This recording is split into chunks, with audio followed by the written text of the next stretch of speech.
conquer that.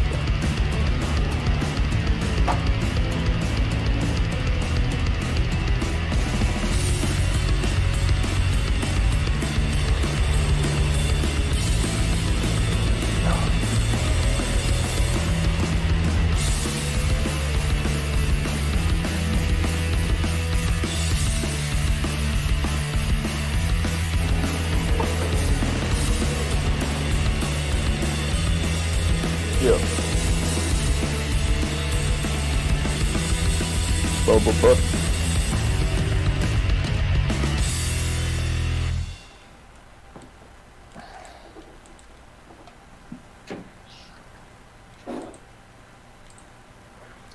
Good evening, everybody. A little bit of a clumsy start. There we go. Good evening, everybody. A little bit of a clumsy start this evening. As I wanted to go live, everything just wasn't in the place it should have been. But nevertheless, we are good to go. So Stephen Koenig in the chat party with me. He is going to be running the commentary with myself in the Bravo tier, which is first off. A little bit of a change of the format a little bit. Stephen will get into that now in terms of that change. And then Ashley's is the race director who will be controlling the cameras behind the scenes. The guys are in the lobby. They're just waiting for that thumbs up to come from a Chaser's machine. Once that is up and running, we will be racing. Let's just talk about the format quickly. No more qualifying in the first race. Stephen. No, it's absolutely a big change up now. No more qualifying, no more trying to work out positions. It's completely randomized. You might have the fastest guys at the front, or at the back of the grid, or in the mid-pack. It's just changed it all up. So you're literally coming in with unable to have your own setup. You've got default setup, which is one, makes it easier, more track time. Two, you're then jumping in where you have no qualifying. You just got to do the best thing ever. Go race and accept the challenge, which a lot of the drivers are quite keen on this. A couple of concerned drivers wondering, well, how's it all going to work out? But well, it's a standing start, and it's all about who can get the best start off the line. And sometimes maybe our fastest guys aren't quick to the punch, but they're slow ones. So let's see how that's all going to work out. And I'm really excited, considering we looked how close the times were for the qualifying session. I mean, literally, they were so on top of one another. The Alpha tier and the Bravo tier are so evenly matched that, no joke, ladies and gentlemen, we had to go and literally tell the guys, listen, you've missed it by absolutely nothing. You've missed it by 0.0002 of a second. Well, it was. We're not even joking in that one. It was actually it was 0.005, and it was actually Tyler who got the bad news. But it was actually a reverse on my side, because it was actually a miscalculation on my side. Actually, I don't know if you can just tell the guys that they can go in the background there. I see I have put my thumbs up, but I get a call from Stephen. I'm sure he's waiting to get that underway. Yeah, unfortunately, I've got a problem with my internet. Well, and we're going to jump. Also, a big thank you to our main sponsor, Deliver Your Parcel, for joining us for the GT3 Sprint Series. Thank you very, very much. We've got some information coming up, and Dylan's also got some clever little slides he's been working on as well. But you've got to go and do a little bit of housekeeping as well, because out on YouTube, the one that's first to the grid and first to start is Peter Heidemann, saying good luck to all, round number one, and Brandon Santos missing it by absolutely nothing, saying round one, here we go. Brandon, a little bit slow to the punch, hopefully you'll figure on the accelerator. All right, sorry Stephen, actually what I can do is I've just accepted the invite, and I'll direct the first race.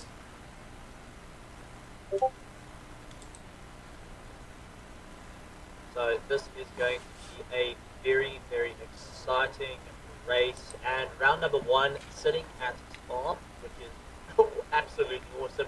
A legendary circuit that has made it or break it for different drivers of different realms, and also a big home for the GT3 cars as they love the circuit. Eau Rouge being the famous corner, well, uphill.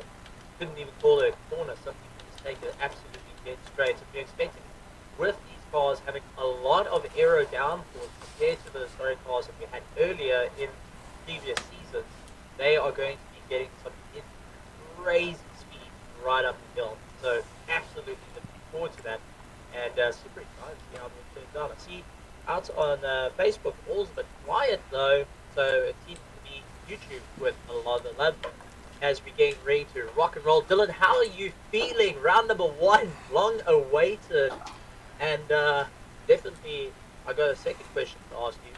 I feel a bit false. I know you were wanting to send out, but you were looking for the right rate. Did you put in your SARCO caption in box? I most definitely did, guys, and all you need to do is that if you do want to send a parcel with Deliver Your Parcel, all you need to do is just put in the code SARCO, and you will be given the SARCO preferential rate. Stephen, if you can hear me in the... Well, I've managed to just reboot up. I think I might be able to join Dylan. I must apologize to the viewers there. Suddenly my internet just dropped right as we were about to start, and I've had to restart everything, and unfortunately we've got a bit of a delay, but we should be up and running within the next, I'll say, 2 minutes. I've got 101 invitations from the guys. No worries, Ashley, you don't need to stress too much. They've already got me as the race director, and Okay. we are good to go. Okay. Race director or dictator? It could be one of the two. Race director. Absolutely fantastic, guys. And then also, if you want to support SARCO, there's different ways of doing it. You also get that sporting hat that has been shown that we have. You can go onto the website and buy a official SARCO hat. It's absolutely awesome. The material's great, and it's the best way to avoid headset hair if you really don't like having your head compressed in. I think my skull has taken the shape of my headset. But we're lining up to head into Circuit de Spa Francorchamps GP. As you can see, length is about 7 kilometers long, 20 turns, and all-out racing right till the end. This is going to be fun. And with the GT3 Sprint Series, as we saw, multitude of different cars. McLaren favoured quite a bit, but we should see the front engine should be a little bit better over the curbs. McLaren's mid-engines, Eau Rouge is going to be where they are going to rock and roll, but it's all about carrying that momentum and pace up the hill as well. So that's one thing to consider. You can really mess yourself up through Eau Rouge and lose a lot of drive. And one thing that people forget to know is if you're the first car heading up Eau Rouge, well, expect to be the third car coming to the next corner. Yeah, that is quite true. There is quite a huge slipstream advantage that you do get going down there, and we know that there are going to be some guys that are going to be getting a huge draft on the way down. Brilliant. Racing is going to be tight. You can see it all lined up on line, and we've got a Lambo up on the front, which we saw Lambos struggling around earlier in the qualifying session. Qualifying that we had last Monday, now up at the front without chasing down. So this is going to be fun. Marius to lead out. Let's see if you'll be quickest to the throttle. Dylan, what's your thoughts? The guys must just understand that they're saying that Stephen is a bit soft, so let's just get your volume up there just a little bit there, Stephen. There we go. So that is the race, guys. So we are officially racing. And all of a sudden, now that we are doing this, I'm not getting the sound coming through, but definitely drivers being spun around going into turn number 1 and looking at that McLaren, Stephen now in the Porsche move himself into first place, now going through Rouge, and that was Louis in second place. Oh, that's Morris going a little bit wide there and cutting a back off the circuit. So Morris was right up in the top there. He's now dropping down the order, down in a 9th place. But we'll cut to cutting beef. That is Duncan, a little tap on the inside, and that looked like it was from Adrian in the Porsche, which has got a cutting beef spinning around. And we did ask the guys to please be a little bit more careful as we get back into the series. A very nice looking Audi R8 that is a Sarge who's in that those colors, the colors of the green Mambas, and I'm sure Jakes would be very happy to see that.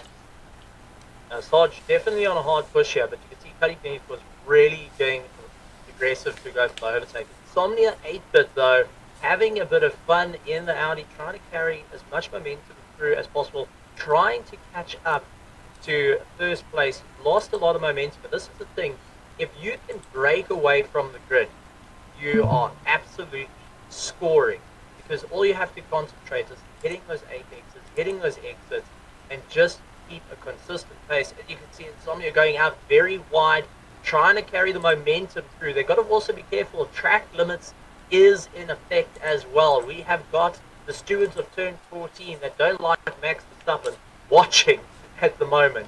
We got Nico out in the little Honda, my favorite little car that I personally use for my racing, and really doing well. One of the Ferraris going up very wide and having a collision on the way back of Nico managing to hold it together.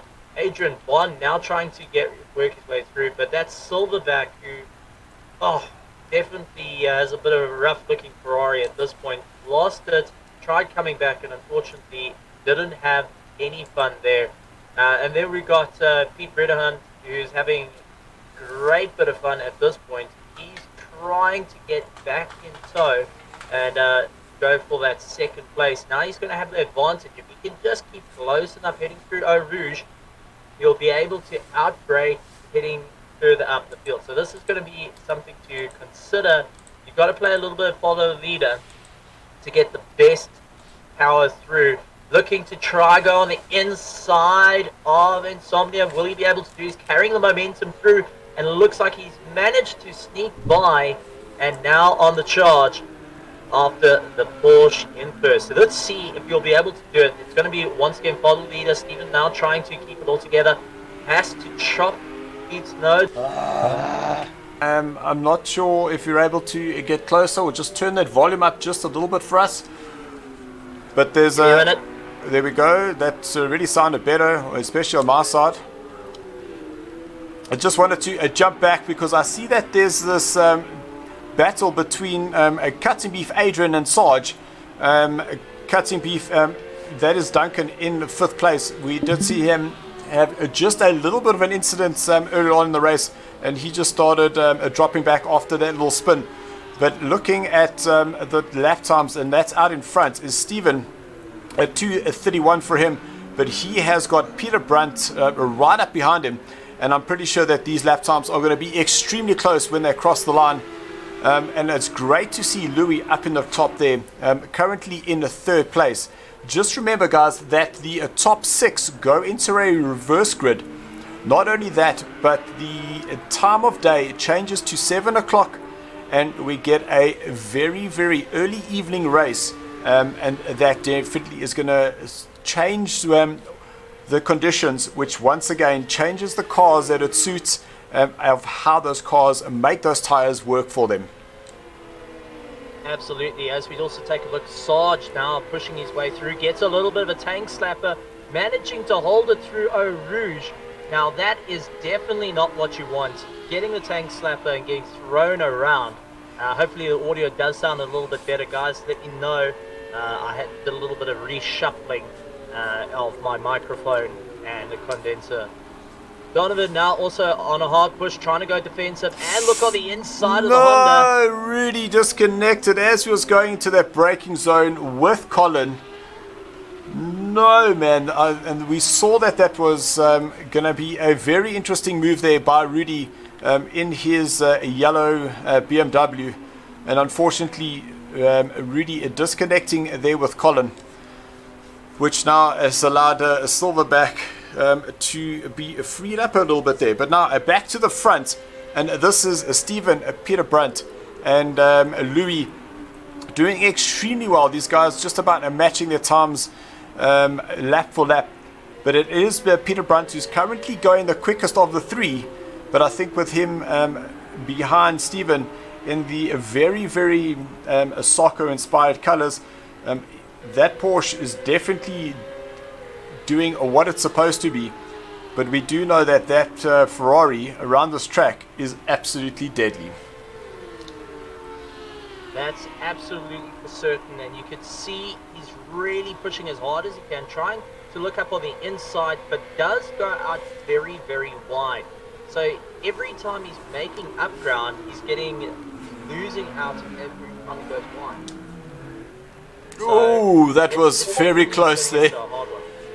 We saw that Stephen went a little bit too deep, and Peter Brunt just trying to sneak up on the inside through the chicane there, but not close enough to make that move. But definitely, tag slapper. Losing the back end, and now that's just a given.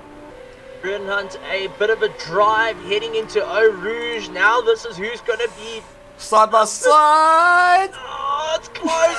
But Peter managing just to get by. Who was going to give, and they gave mid-corner, which does not help the Porsche as it's got a lift-off oversteer of note. Now trying to get back on the charge, and you can just see how hard he's having to do this. Sarge also in a fight of his own versing a Porsche, so the Porsches are always involved in a massive, massive battle at this point. Sarge trying to go midway through. You can see Cutting Beef going and stopping there. Cutting Beef has got damage to the front of the Porsche. Tried going and causing that slipstream to break, but Sarge did not allow that to happen. It's a little bit of a love tap also, but now Cutting Beef now starting to pull away, and that's allowed Adrian Bond to get right onto the back of the Audi. Now we just saw the Ferraris can go head to head. The Audis should be able to handle the tighter corners a little bit better, but Eau Rouge, very, very tricky with the Audi and with the Porsche due to that lift-off oversteer. The Ferraris don't seem to suffer with that as much. So, it's going to be a rough one to see. But Sarge coming back once again, looking to get in tow. Cutting Beef does look on the inside, too far to do anything. Now, just trying to sling the car around. This is where it's getting very interesting. Looks to go maybe on the outside, gets closed off. He is a little bit far away, so he is trying to predict moves, but you can see Cutting Beef losing control. So that very loose setup of the Porsche is definitely not coming into play here. The change of camber, the change of undulations as well, obviously disagreeing with the Porsche as the drivers are having to work overtime to try and keep it in check. You can see how late they're climbing on their anchors to just make their way through now into the bus stop. And Sarge trying everything he can, looked on the inside, decided not to go and dive up. Yet he's cornering a little bit better, but rotates the car as well. Stephen now trying to catch up to Peter, who's just starting to run away.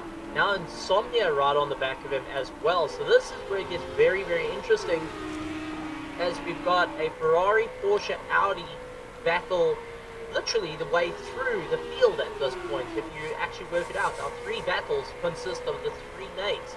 Unfortunately, the BMW and the Lambo not being part of it. Surprisingly enough, even the Aston Martin not getting the best drive here for heat number one here at Spa. But if you look in the background, that in fourth place, that is Morris Jacobs, and Stephen making a little mistake there. Once again, it looks like as we now hit the halfway point of this race, Stephen is starting to have some issues with those tires. And this is one of the things that we've noticed through the practices. The guys that push really hard early on, they start heating those tires and it starts getting very, very tricky. But Morris is only just on about 2.5 seconds to 3 seconds away from the guys in third and fourth place.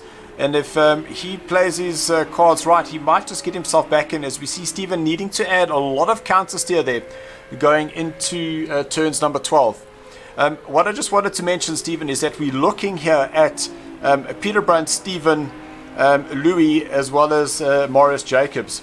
From first down to 16th position, these drivers were separated by 3 seconds as an average time. That is how close it essentially got. The top 10 drivers were separated by a second as Louis goes to the inside, heading through turn number 17 now. will he be able to set himself up on the inside of the chicane going into turn number 19? As Steven slides, he goes a little bit wide there, and that might give him a slowdown penalty for that. Yeah, you can see even overcooking it into bus stop, losing the tail end of the Porsche, and that just allows Somnia just having to go and climb on the anchors. Definitely not what you want. Bus stop is already a tricky corner, so it's a rough one there for the guys to just try and keep it all together. Well done to him, but definitely it's coming into play where a lot of the drivers that were close and usually were a bit further down the field now coming right up to the front, giving that opportunity, and they taking it with both hands, that's for sure. Adrian Bond now on a hard charge. He's trying to catch up to Cutting Beef, and you can see the Ferrari doing everything possible. But it does look like we did lose the Audi a little bit further down, so a little bit sad to see that. But Adrian Bond really pushing as hard as he can to try and catch up to the back of the damaged Porsche. You can just see that front not looking so happy. Definitely the Porsche team are going to need a little bit of repairs on the car. Adrian Bond still pushing, doing everything he can, trying to get into the toe. Steven trying to make his way up. Somnia managing to just get by, and now he has to concentrate on just charging after Marius, who at the moment is starting to run away. But further down the field in 4th place, and looking at the times, slowly creeping up, is a Lambo that had the extremely rough start. That's Marius. Started in first, landed up getting bounced pillar to post and going out very, very wide through Eau Rouge. Now coming back.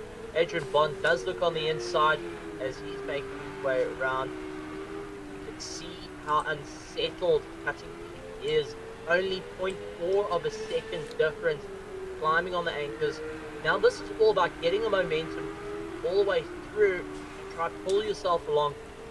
It looks like Steven's made a mistake, because that's him down in 4th place. Morris is up into 3rd, and now Steven's going to have both Cutting Beef and Adrian right on his tail. So it looks like the Porsches are definitely struggling here in the last quarter of this race. Remember, a 20-minute sprint race. We have just over 5.5 minutes left to go. And will Adrian have a look to the inside into the chicane at turn number 19?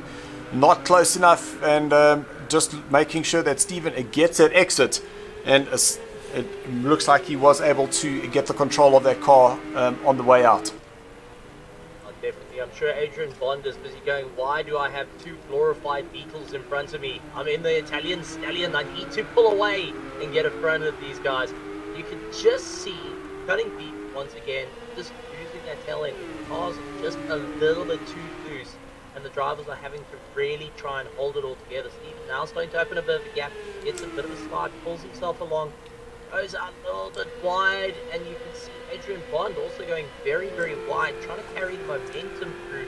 But that's his view at the moment. 2 Porsches right in front of the Italian Stallion, and is having a bit of a rough time. He's in the toe, goes very late on the brakes. You can just see Cutting Beef having to slam on the ankles. Just see how unsettled that Porsche is. It is snapping underneath him, and it's causing Adrian having to lift off, not to get involved in, getting and knocking it there. So this is where it gets very, very difficult. Whether you want to take that chance to do it, go for an overtake or go for a difficult overtake, because you might have the Porsche go sideways and give you a little bit of a love tap or share some of the paint on you. So you've got to weigh it up here. Adrian's taking a more cautious approach, just going and putting the pressure on, hoping for the mistake to be big enough on Cutting Beef's part, who's already got a compromised frontal aero. So that, you think about it, the Porsche's nose is critical to pull it around the circuit. He's now got a damaged nose. That means he's got compromised aero, and those front tires are really not liking it, and it's putting more strain on the rear. Oh, Adrian Bond loses it. Adrian Bond putting it into the wall and spinning round. Yo. To hold it. sure. It's Sarge having to just take evasive maneuvers. Sarge leaving skid marks not only on the circuit, but I think in his draws as well at that point. Yeah, so that was unfortunately Adrian pushing so hard just to try and put the pressure on the back of Cutting Beef, and unfortunately missing out there. So 3 minutes left, and I just wanted to mention that the previous lap, Peter Brunt did a 22.8. He's now just put in the fastest lap once again of a 22.2. So Peter Brunt definitely has this race in the bag, and got himself a nice, clear 4-second gap between himself and second place Louis. Marius recovered into third place. Stephen up into fourth, and he's got Cutting Beef down in fifth place, chasing him. With Sarge currently in sixth. That Audi looked very, very loose going through there. If we look at what's currently happening now, that Sarge will be able to get himself in pole position for the next race. Remember that they will do a formation lap, top 6 reverse grid. Adrian in a 7th, Dane down in 8th, and then Donovan in the Hot Wheels Audi, he is down in 9th place.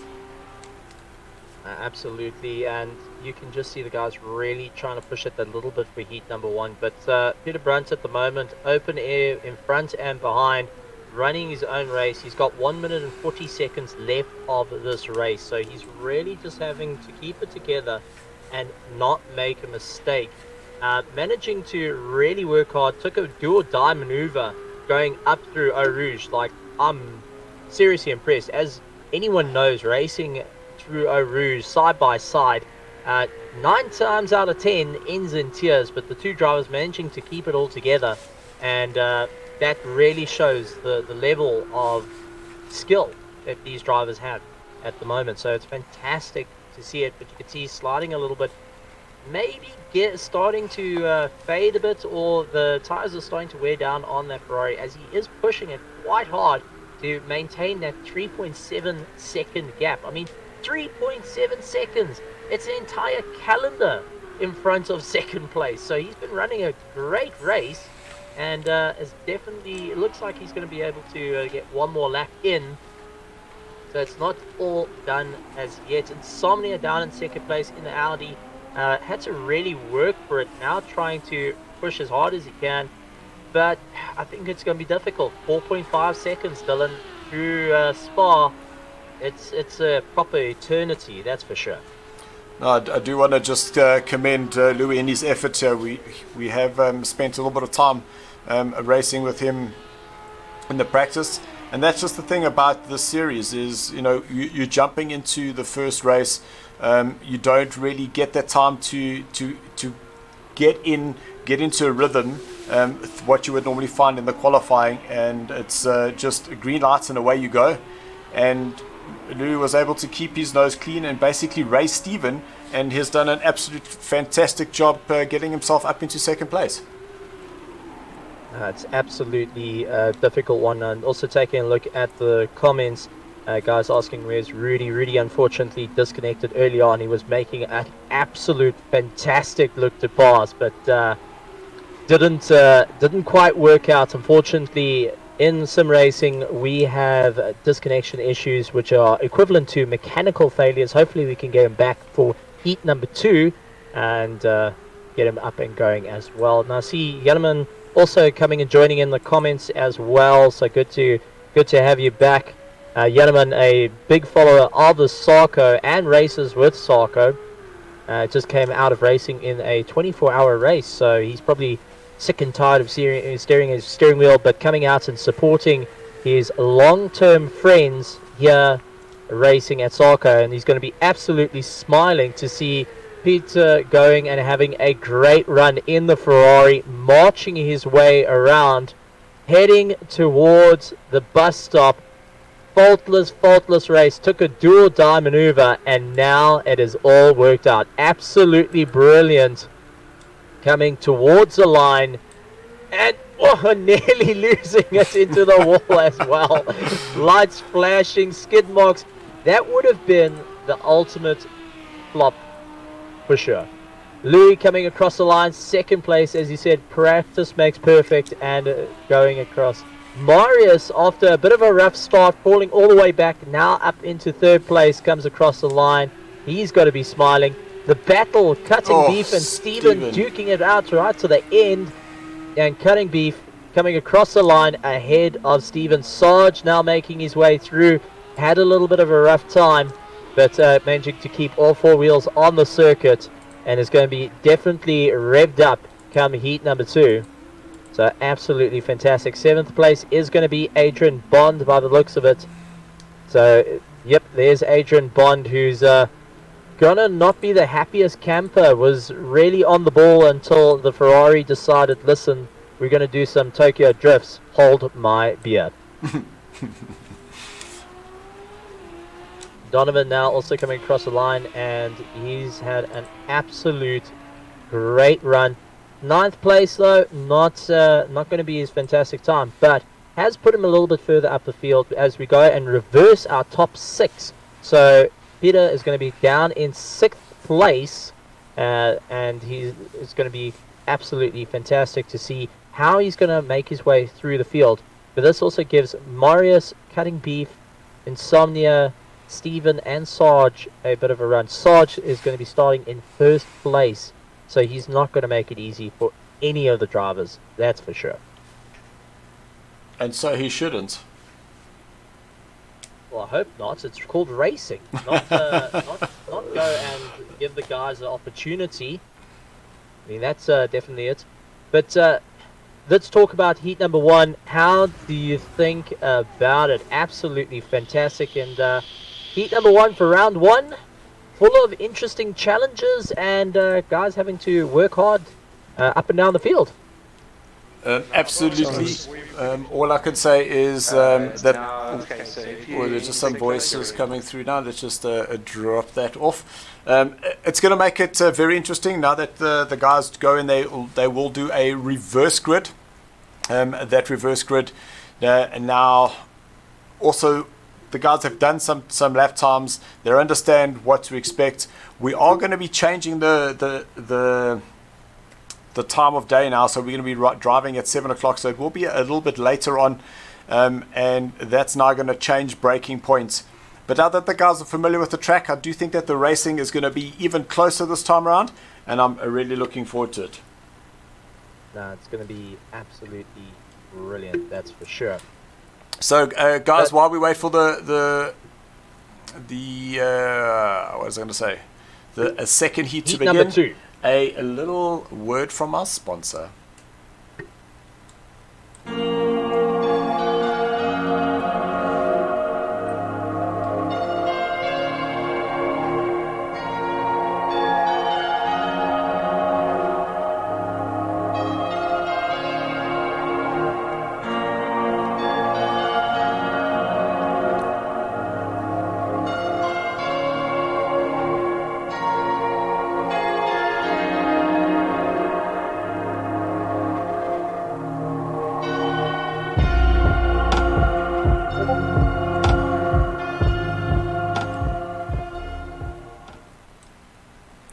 So guys, if you do have any parcels that need to be sent, need to be delivered, go check out www.deliveryourparcel.co.za. All the details are in the link below.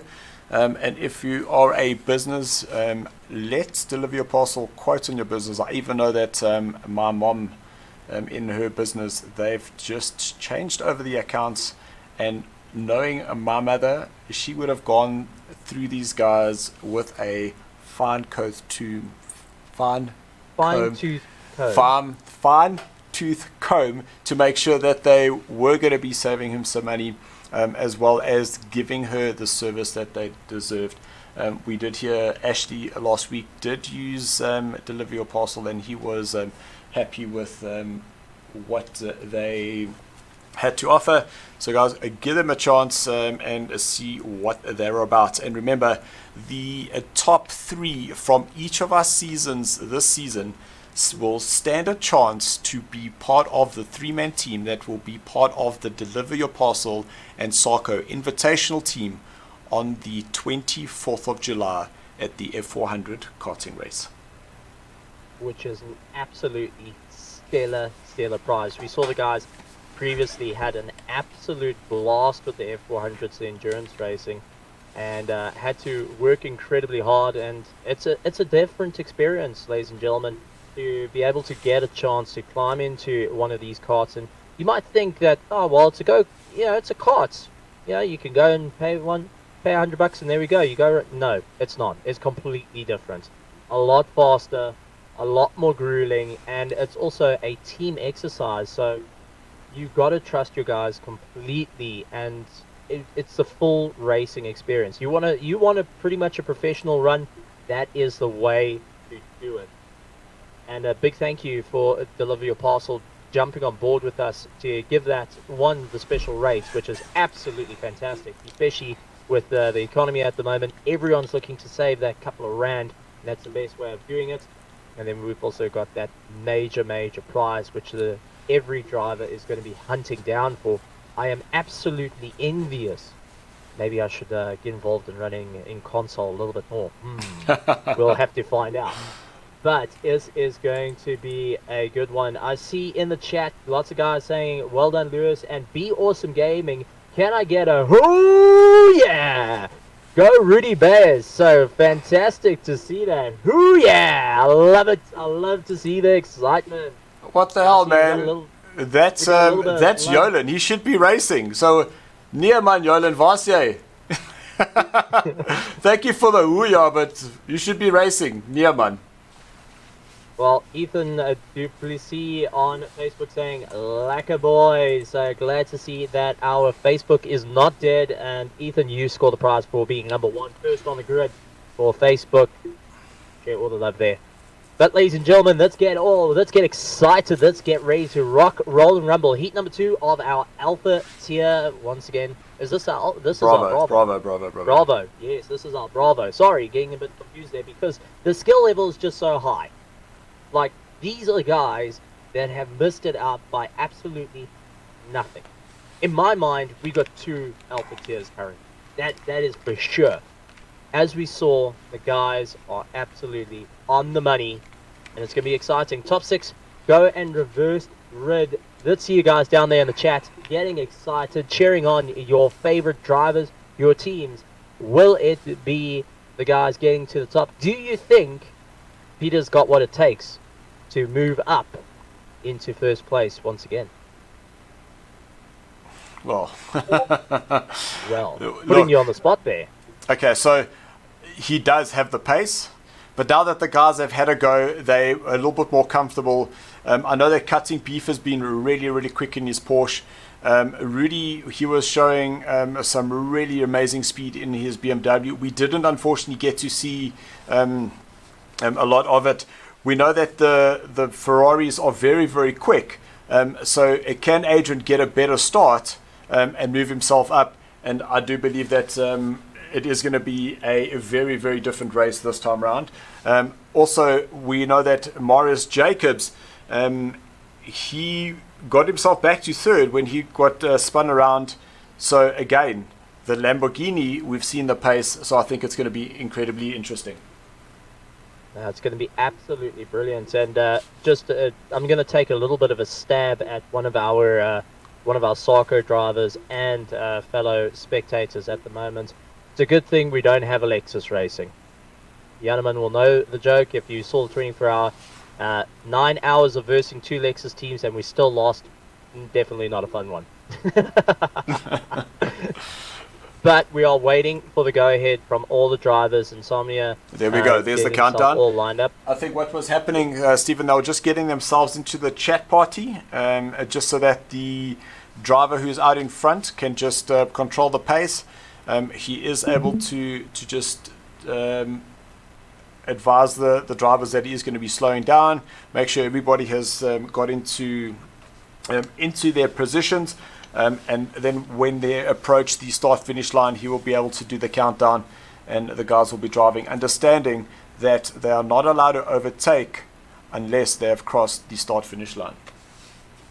And that takes a serious amount of restraint, ladies and gentlemen. Let me tell you, that takes a rolling start is one that you can either get it completely wrong, jump the start and mess up your race, or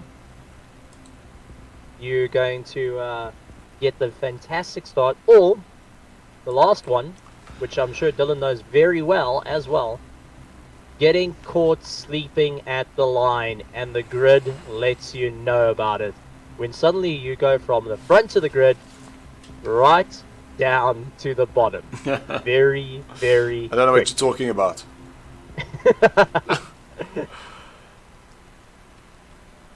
And there we go. Be Awesome Gaming saying, I'm working but committed to the stream. So sad to see you not racing with us, but good luck with the work. We're going to bring some fantastic racing for you guys all lined up. Jason Nell saying, aware SARCO, aware Jason, glad to have you in the Facebook.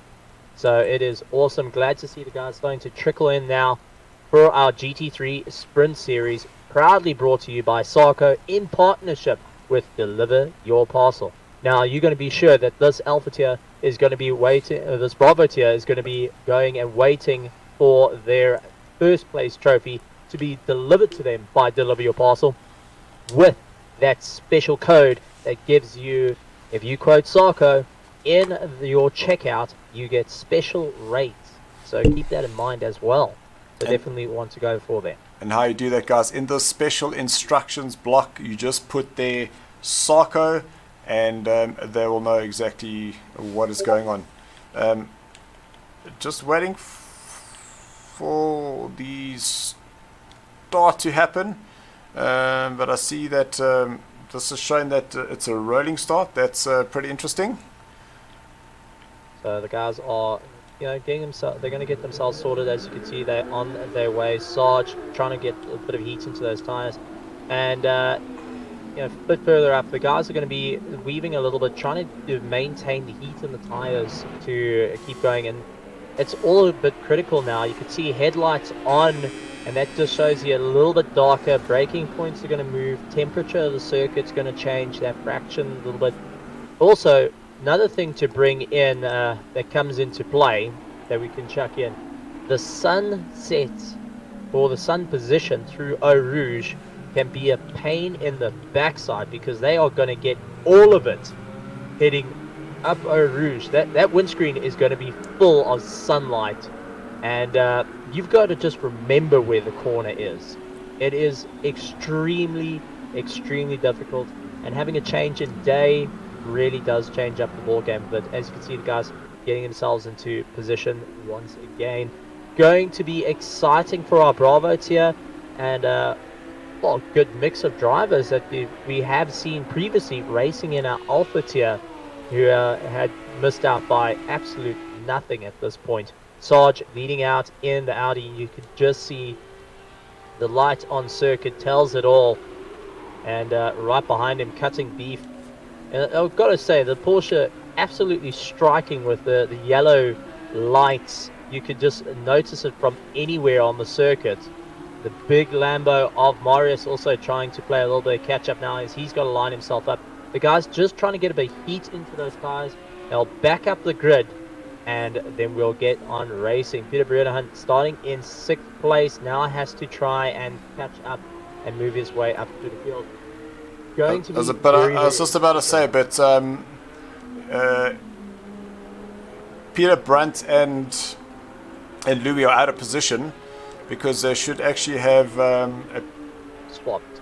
Peter Brandt down in 5th place, and Peter in 6th, and Louis in 5th place. I'm sure they're going to correct themselves now as they make their way around the circuit. All getting their eyes in. They know what to expect now from the cars and the circuit. There's my boy. Honda. That's the one I'm going to be driving later, and I can't wait. Honda, best thing for life, just saying. Did you find the VTEC button yet? I don't need a VTEC button. Okay. It's fast enough. Absolutely fantastic to see. Silverback, who had a little bit of a rough race, came out, had a terrible run up Eau Rouge and landed up putting it in the wall nose first. Now is looking to go on a redeeming mission. Donovan lying in 11th place, and then we've got the big BMW of Rudy lined up, and you can be sure Rudy is excited, angry, and wanting to really prove himself as they start making their way through, heading through the bus stop. Sarge leading out the field. Remember, no overtaking until you cross the line. Getting ready to rock and roll, ladies and gentlemen. Who is going to be quick on the throttle? And away they go. Race on. And now Sarge has a bit of a rough time here as he's going to try and keep the train going. Marius with an early trying to go for a pass. Ooh. And goes out very, very wide. Losing out, and you can see Peter trying to capitalize on it, but unfortunately just a little bit too far. But Marius losing out a bit of time there, has to get back onto the train.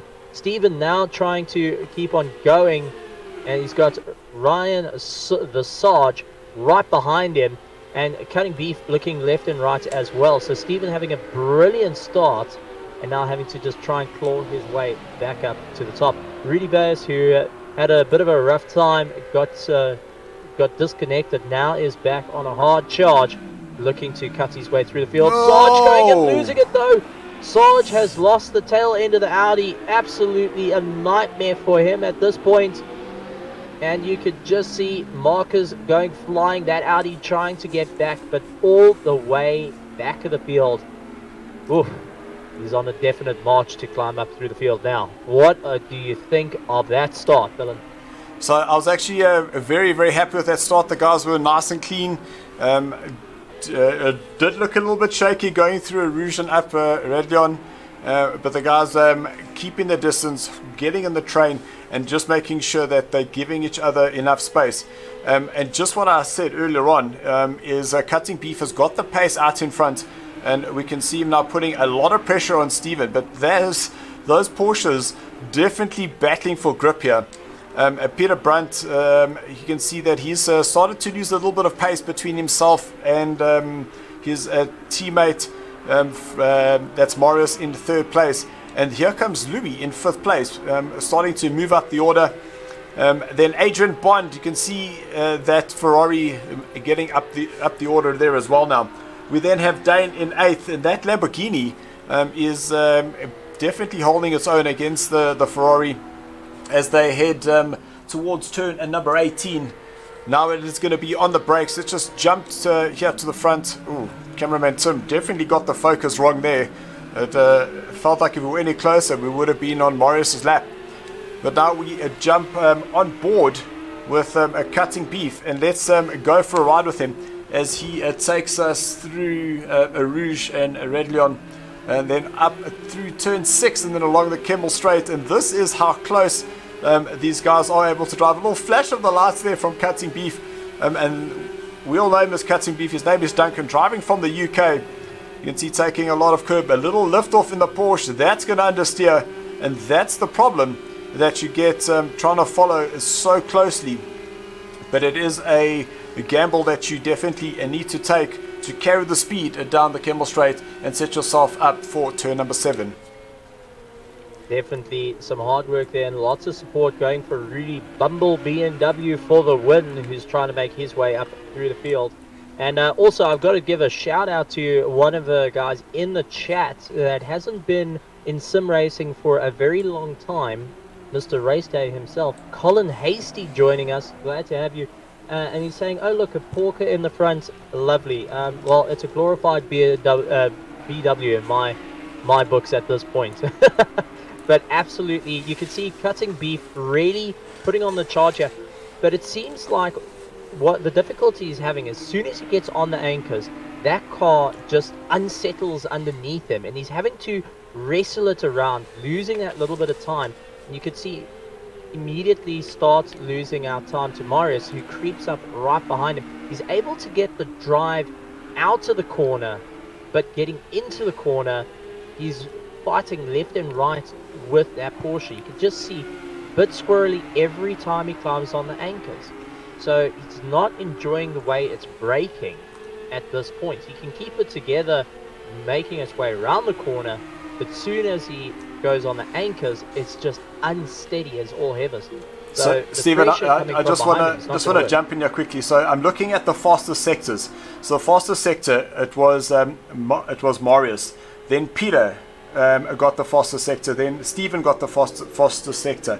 Sector 2, Peter Brunt got the fastest sector. Then all of a sudden we had Insomnia came past and he got the fastest sector. Sarge goes past and he gets the fastest sector. So these guys are improving every single lap. And I just want to see what those times are when they cross the line, because we could see that Peter Brunt was a little bit off the pace, but now he's doing those 23s versus the other two in front, the 24s. Oh, you can see Peter Brunt got a lot of oversteer coming out of turn number 1. And he's going to be closing up on that Lambo very, very shortly. Now that Italian stallion going and giving a little bit of a kick just to make sure he's awake here at Spa. And now trying to catch up to the back of the Lamborghini. And it's going to be, he's going to have the toe, going to get pulled along. You can see Marius going defensive hard on the inside. Very, very brave. And decides going to move out the way. So maybe a bit of a play here for Marius to try and follow Peter through. He knows Peter can put the pressure on the Porsches up front. And he's going to try and capitalize on it. Maybe that is a way of thinking. All I can say, the faster guys do team orders, question mark. Team orders, is that Stephen off? Yo, I saw a car running very, very wide there on that entry into turn number 11. So it might have just been a little bit of lag there. But now I just wanted to jump back because it looked like a Dane starting to close up on Adrian. Rudy in 8th place, but he's got himself a little time penalty. Let's see what's happening. 5 seconds for cutting beef. So I think that was on the start. And 2 seconds there for Rudy Base. But that does change it up, because that allows Peter to just get within those 5 seconds and be able to move up. So, and that also allows Marius a little bit to get in play because of the 5 seconds. So if Marius can also get within that 5 seconds, it's the worst news cutting beef can ever have. And coming and racing all the way from the UK, we love to have our international guys joining us in here at SARCO. It's all about the online community, not just in South Africa, but around the world. And it really shows the level of competition. You can see Stephen trying to wrestle that Porsche around, and Peter right onto the back. He's pulled Marius through, so the two of them have spoken to each other, decided, hey, listen, let's go after these Porsches. They started pulling away from us. We could work together, pull each other along in tow, and keep going. But that's also allowed Insomnia and the Audi to creep up behind them as well. So I don't think team orders came into play here. I think a little bit of critical thinking, but it may bite them in the backside, because Insomnia is currently the fastest on the track. Look at that. He did a 23.2, where Peter Brunt, the driver ahead of him, did a 23.3. So it is, and ladies and gentlemen, you're looking at 1st, 2nd, 3rd, 4th, and 5th. 2 seconds, or 3 seconds and 3.5 seconds separating the first 5 drivers. That is how crazy close it is. And then we do have a Dane who's starting to close up on the back of Adrian. And not to forget, in the background there, we've got Rudy. So battles happening all over the place here, with 8.5 minutes left to go of this Heat 2 here in our Bravo tier. And you can see it's starting to get a little bit darker, those lights starting to glow even more. So everyone having to put on their lights and remember where their braking markers are as it starts to get darker and darker. And you can be sure they're in the cockpit there, they're looking for all those little markers that they can use to try and remember where they are on the circuit. And it's definitely going to be a fun one towards the end of the session. You could see Insomnia really putting on a hard charge now. As you said, he is faster. He's now got to deal with Marius in the Lamborghini. And Marius can go very, very defensive and try and hold the Audi back as much as possible. But let's see if he'll be able to do it. It does go a little bit wide though. Insomnia still also going just a fraction, a little bit too wide. It's all about who's going to try and outbrake each other. Peter, though, on the hard charge, he is really pushing on the back of Cutting Beef, goes extremely wide, gets a tank slapper on the way back, managing to hold it. The Italian Stallion going and kicking out underneath him. And, decides that he's going to take all the sausage curb at that point, and it keeps on going. So, deciding that he wants to go for his air... go for an air license at that point with the Ferrari, not the best way to do it, and that's allowed his teammates to get right on the back of him. And Marius does take a look up the inside, maybe a bit of a Valtteri Bottas look of, I'm not going to make this easy for you. Let him pass, Valtteri, let him pass. Not. But, this is going to be a bit of an interesting one. As you can see, Peter now putting the pressure on, now looking to go up on the inside of the Porsche. Cutting Beef now having to go a little bit more defensive, does flicker his lights on and off. And you can see Marius now getting cheeky as well and boots up the inside of Cutting Beef. So Cutting Beef losing out 2 spots, worrying about Peter has just opened up the door, but Marius now losing out drive, and that's allowed Cutting Beef to dive up on the inside, lays on the brakes, and decides, no, I will not have you go and do this. Pass. He Gandalfed him. It was proper bit of fun there, and definitely one of the hard charges. You could be sure, but a sneaky move by Marius and very well played. Cutting Beef had the door open for Peter to come through, and Marius just went like a beggar with both hands, thank you very much, and took that place away. But that's allowed Somnia, who's creeping up a little bit closer every single time, and it's also allowed Steven to pull away from the group as well. So this is turning into a bit of a back forth for the top 4, but Insomnia over here, who is really throwing the Audi around, and is trying everything he can to make up a bit of ground there. So it's going to be interesting. Last lap though, he was off by about a second though. Steven putting in the fastest lap time of a 2-minute 22.4, which anyone can tell you if a race around Spa is absolutely blindingly quick. And they've only got 4 minutes and 54 seconds left of the race. And I can already see all the love in the comments from Facebook and from YouTube. The guys going and supporting these Bravo tier drivers. Marius on the outside though of Cutting Beef, and now trying to go up through Eau Rouge. Well, later on the brakes. Who's going to be later on the brakes? Will the Porker be able to do it? We've seen on the outside on the marbles, looking for a cutback though. Catches the tank slapper, managing to hold it, but now that's given the drive to the Audi to start making up through Eau Rouge. Insomnia now charging his way through, and if anyone can tell you, these Porsches are extremely difficult to drive. You can see Cutting Beef once again going very wide through Eau Rouge, cutting it out there, and I bet you he's got a little bit of a warning saying, hello, you just cut the circuit that little bit more.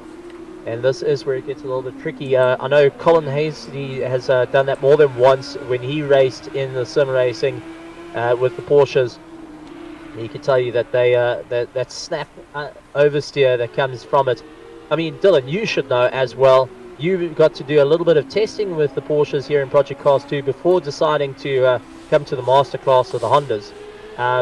That they can be quite little finicky cars when they want to be. So I did drive the Porsche in a Assetto Corsa Competizione, and I realized that I don't want to be known as the Porsche guy, and I threw an absolute gamble, and I've taken the Honda for this. But I must say that I generally drive the Honda like you would drive a Porsche. It's absolutely, if it was a Subaru, you would definitely take the Subaru, but that was, yeah, you could see inside. That was very close there. Louis getting very close on the back of the rear of that Porsche for Cutting Beef. And as you mentioned, Steven out in front, 2.5 seconds is the gap there from Peter Brunt. So these guys are still going to have to fight it out for 1 lap, maybe 2 laps. No, 1 lap will be the final count. 8 laps here, and we will be moving on to the Alpha tier. Guys, we do have just 2.5 minutes left to go So Stephen, unfortunately what will need to happen is I'll have to leave you for the driver interviews and jump into the thing, but we will get the race going as soon as those interviews are done, just so that nobody misses the action. As we see Stephen turning into the wall, that was a pretty interesting little mistake there, just turned in a little bit too soon. Whoa, Well, you can see that's cutting beef losing out of position, just trying to get that power down, and unfortunately spinning out, losing that rear, went to the left, to the right, just managed to collect it, and is now back trying to chase down Louis.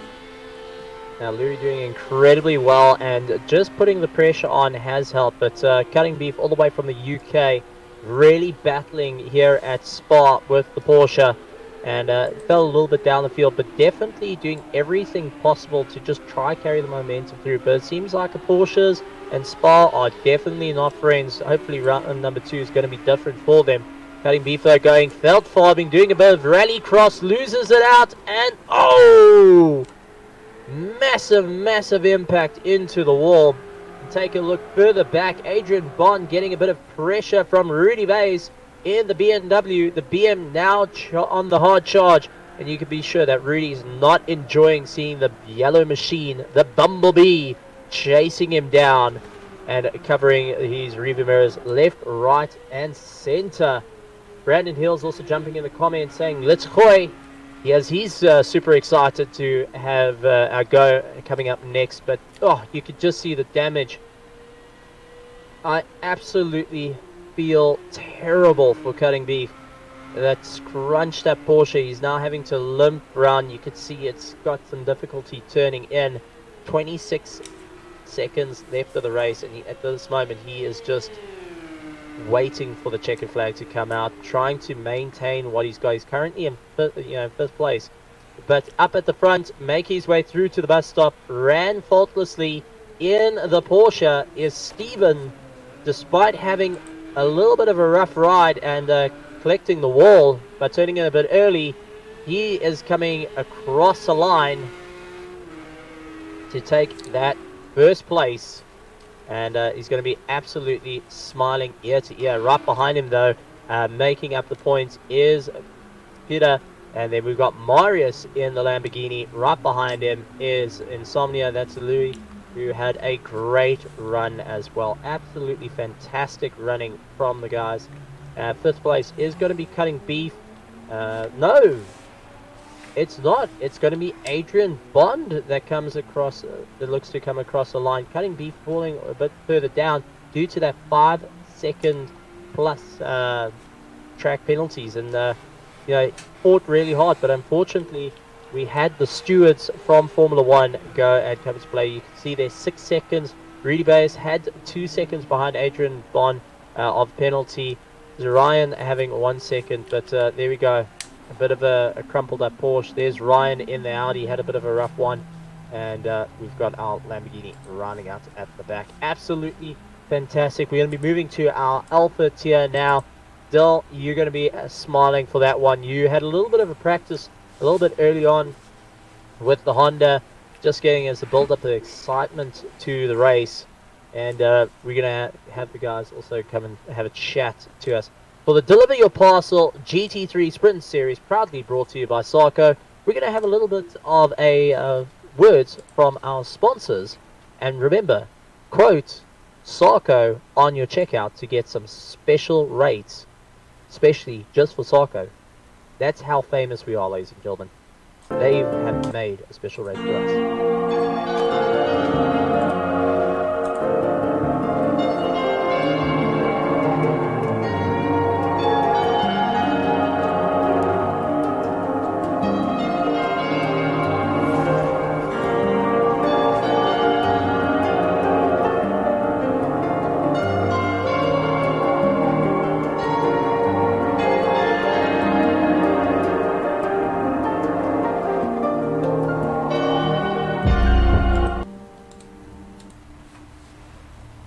And we're back, and definitely understand the needs. That is extremely true actually, because other than the special rates to save you money, they're also going and putting up a lucky draw for the podium winners of the season to get a run in an F400 come July. Absolutely fantastic. You want to be part of that, so the drivers have something to go for and be a part of a team event that is absolutely amazing and to die for.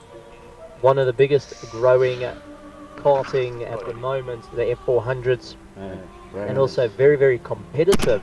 We're going to have our sim races versus our races on the circuit take on each other.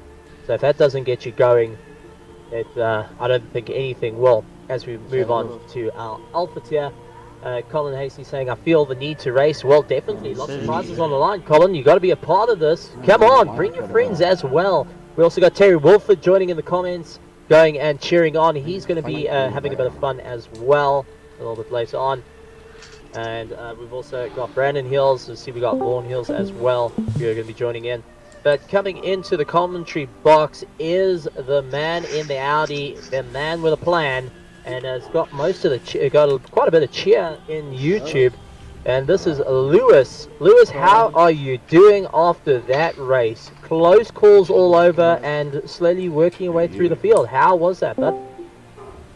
That was stressful, to say the absolute least. You know, going through Rouge, the Camel Straits, yeah, it's nerve-wracking, and trying to stay in front and, you know, stick with the pace. It's challenging, to say the least. Absolutely, and well done for the fantastic drive. Also in the commentary box, part of the Italian Stallion, and had to kick out a few times as well. Got his Ferrari hat to just put on the chair. Peter, how are you feeling? A bit of a rough one into race 1, managing to get the win. Race number 2, though, second place, just weren't able to get onto the back of Steven. Yeah, how was that? I really enjoyed it. The first heat, definitely a little bit more grip. Second heat, struggled for some grip. But yeah, nice race. I enjoyed it. Thanks, Steven. Absolutely brilliant. Now, I've got to ask you guys, the new format, a little bit of a change to what we used to, and definitely put on a bit of added pressure, and at the same time a bit more track time as well. Let's start with Louis. How do you like the new format going into it? I must say, very challenging. You know, you really not knowing what to expect. As soon as you see the grid lineup, you kind of know where you are positioned in the race, and all you need to do then is just kind of put your head down and try and get to the front, because it's something else. It's different. It's exciting. Yeah, I'm looking forward to this whole season. It's going to be absolutely brilliant. And then also, Stephen, you also it worked out a little bit more in your favor come race number 1. How are you enjoying the new format? Sarge, are you going to join Stephen in the so Discord? Let's have a chat, Peter. But you had a bit of an interesting one with the new format. How are you enjoying it? No, I really like it. It definitely changes it up. It's not something everybody expects, so yeah, you don't know where you are, and yeah, it brings on a challenge for everyone. Now going into round number 2, you guys got a different plan, a different workout of how it's all going to plan and work out, how you're going to get the strategy right. Starting with Peter, what's your plan for round number 2? Take it as it comes. I don't know what to expect. Absolutely, thank you very much. And also, Louis, what's your plan heading into round number 2? Well, looking at round number 2 being a Sakito, it's going to be a challenge, to say the least, but it's going to be awesome. It's going to be challenging, so all we can say is pedal to the metal. Let's do what we can and see what pops out on the other side. That's going to be absolutely incredible. And we've also got Dante coming into the commentary box as well. Glad to have you around. And how do you enjoy the racing out there for the Bravo tier? Never mind, he's gone. Okay, thank you very much, guys, for joining in. And now coming into the commentary box, that's going to be my co-commentator. And not to really confuse us too much, Steven, it's Steven. How are you doing this evening, and how was your race? It was a crazy race, man. I think I just messed it up in the first one. just down gearing too fast. This was me off a bit. And then second race. It looks like commentary box is ready. And you know what? You had a fantastic run, and the Porsche always was a challenging one. So we're ready to. Yeah, no, the Porsche to have a bit of fun. was a handful. Yeah, it was a handful. But yeah, we thought that I'm in the second round. So, It's going to be absolutely brilliant. Now you know what to expect with the Alpha tier, and we're moving on to the Alpha tier to come in. Not much time split between Alpha and Bravo tier from qualifying. What is your thoughts? What does the Alpha tier have to be careful of Spa and of the new format? yeah, Alpha tier. The cars are quick there. There's no doubt about it. The backdrop is going to be a favor, so whoever's in front needs to put and go and get the gap. Yeah, it's going to be very difficult. The boys are fast. They've always been fast. It's in the Alphas, you boys there. But not to take it away from the Bravo. The Bravo boys are also just as quick, but yeah. I prefer Bravo over Alpha. No, not because I raced in Bravo or back off Bravo, but I'm just saying. But also in the commentary box, he's going to do a little bit of director work for us. Also had a bit of an interesting fun run. There is Ryan the Sergeant, who has joined us. Sarge, I salute you. How are you doing this evening? Very well, and you? Very, very good. How was your race? A little bit of a tricky one, wasn't it? Indeed it was. I didn't have the greatest of races. I was third in the first race. Bumped Marius into the first corner, and then I spun out. Then the second race I was in pole position. I spun out again. Wasn't the greatest of races at all. The Audi definitely kicking out. I mean, Stephen, Ryan, you guys chose two cars that seem to be part of the three that like to do some Fast and Furious Tokyo drift moves, majority around the circuit, and all happen to be mid-engine monsters known with a lot of mid-corner oversteer. So I don't know why, if you guys like abuse at this point, but the Porsche, the Ferrari, and the Audi, hats off to you. Yeah, look, It was a challenge. Yeah, indeed. I'm starting to maybe possibly regret my decision on taking the Audi. Well, we're moving on to the Alpha tier. Ryan, what would you have to say that the Alpha guys have to worry about from your side that you've picked up in terms of getting off a line, no grid, being in a randomized grid? It's not what you used to. You haven't had to practice. You haven't had to get into the rhythm. You literally, hey, you're racing, go. Yeah. I would probably say, I think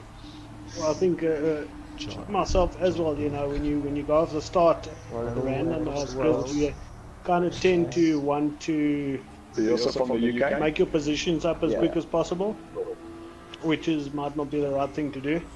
Instead of get through the first lap or the first couple of corners first, and then settle into a bit of a rhythm, and then start pushing. And I'm sure at the same time avoid the sausage curb. It's a little bit too high for these GT3 cars. Very much. Well, absolutely fantastic. We are waiting for our Alpha tier to get ready. Taking a look at what's still going on, guys. Super excited. Brandon Hills is shouting on Facebook saying, "Here we go." That's absolutely true. And I'd like to add on to that, Brandon. Ladies and gentlemen, boys and girls, start your engines. As we seem to have lined up, waiting for the server to kick in. I could see Dylan, gloves on, water in the mouth. He couldn't look any more professional if he tried. It's just quite entertaining to see that. Unfortunately, you guys are not getting to see the camera of Dylan getting all psyched up and ready with that SARCO hat. But we are looking forward to having a bit of fun out here once again for round number 1 of a GT3 Sprint Series, powered by SARCO and in partnership with Deliver Your Parcel. Guys, while I've got you here as well, and we've got a bit of downtime, what do you think of how it's all going? That Deliver Your Parcels come through. They've come with a special rate. Okay, especially if you quote SARCO, you get a special rate that will save you money on your shipping of parcels internationally and locally, which is incredible for one. If you think about it, you forgot that Mother's Day gift, well, you can ship the flowers and save money as well. Just pointing out there, happy Mother's Day, post Mother's Day. I'm just adding that there, happy post Mother's Day. Ryan, what do you think of that? It's absolutely fantastic. Sorry, Stephen, I was just listening to the guys in the chat. A couple of clashing. No problem at all. And Stephen, Stephen to Stephen. We got to work this out here. Okay, call me James. That's my middle name. So James to Stephen. Yeah. What do you think of this? Sure. Yeah. Well, I think like right now, any discount is for, because in a situation that we're all in, we're all just looking to save a bit of bucks there, and why not support the local boys? You know, they are there, they supporting us as drivers, so I don't see why we can't support them. Well, and I think you both are just eyeing out the lucky draw to be in the F400 cart. Let's be honest here. That's like the granddaddy of prizes to go for. And I'm quite envious that I'm not running on console to be in a bit of a shot with those. But looking at the type of pace that you guys are putting out there, and what the Alfred guys are going to be putting out as well, I think I'm going to be the Mickey Mouse at the back of the grid properly. I think I'll be racing the medical car at that point. As we get ready to go, 20 turns, 7 kilometers of circuit, uphill, downhill, change of camber, change in undulations, Spa, a legendary circuit that can make or break a driver's career, and morale as well, because if you don't get the drive up Eau Rouge into Radion, you're in for a tough time. And take a look who's at the front of the field. It is Terry Wilford in a McLaren. He's going to be leading it out and giving it everything he's got. Terry, known for the big V8s, opted to go for the McLaren. And then we've got Lima. I usually say Llama. When he gets it wrong, he's Llama. He's Lima when it's there. We also got Brando, who's ready to have a bit of fun in the Audi. So a bit of support there from Ryan to all the Audis that are in the field. Lots of Audis, Ryan. So definitely a car that maybe wasn't too much of a wrong choice. But a car that I'm not seeing is the Porsche. Stephen, I think you've got to be a bit concerned here, bud. As we line up. Oh, I've already got a jump start by the looks of it. Oh, and reverses down through the field. Oh, massive shunt. One of the cars lying in third place, having a massive shunt. Jump start and reversed back down the field. Oh, my heavens. We always said standing starts can be tricky, but that was definitely it. Terry Wilford losing out on the line, now trying to make up. He's in second place. Silver up in front, who's really doing it. Terry going, I don't know where is he going. He's checking the countryside at this point, and it's allowed Brando to get the drive onto him. A little bit further down, we've also got the big Cadillac of Marius, who's chasing down. Glad to see the caddy coming into play. Terry going very defensive, trying to hold it all together and get back on the pace, but was caught sleeping on the start when it was red light, green light, go, and the way they went. But Brando all over the back of Terry Wilford at the moment, looking inside, looking outside, just trying to put the pressure on and pull those mirrors up of Terry as they make their way down the hill. Terry gets a snap, oh, and into the wall. Terry Wilford going down the field big time. Guys, what do you think of that start? A bit of chaos at the moment between reversing on the grid and Terry going from first to wall and further down the field. Stephen, what do you think of that? I think Quicksilver just had a.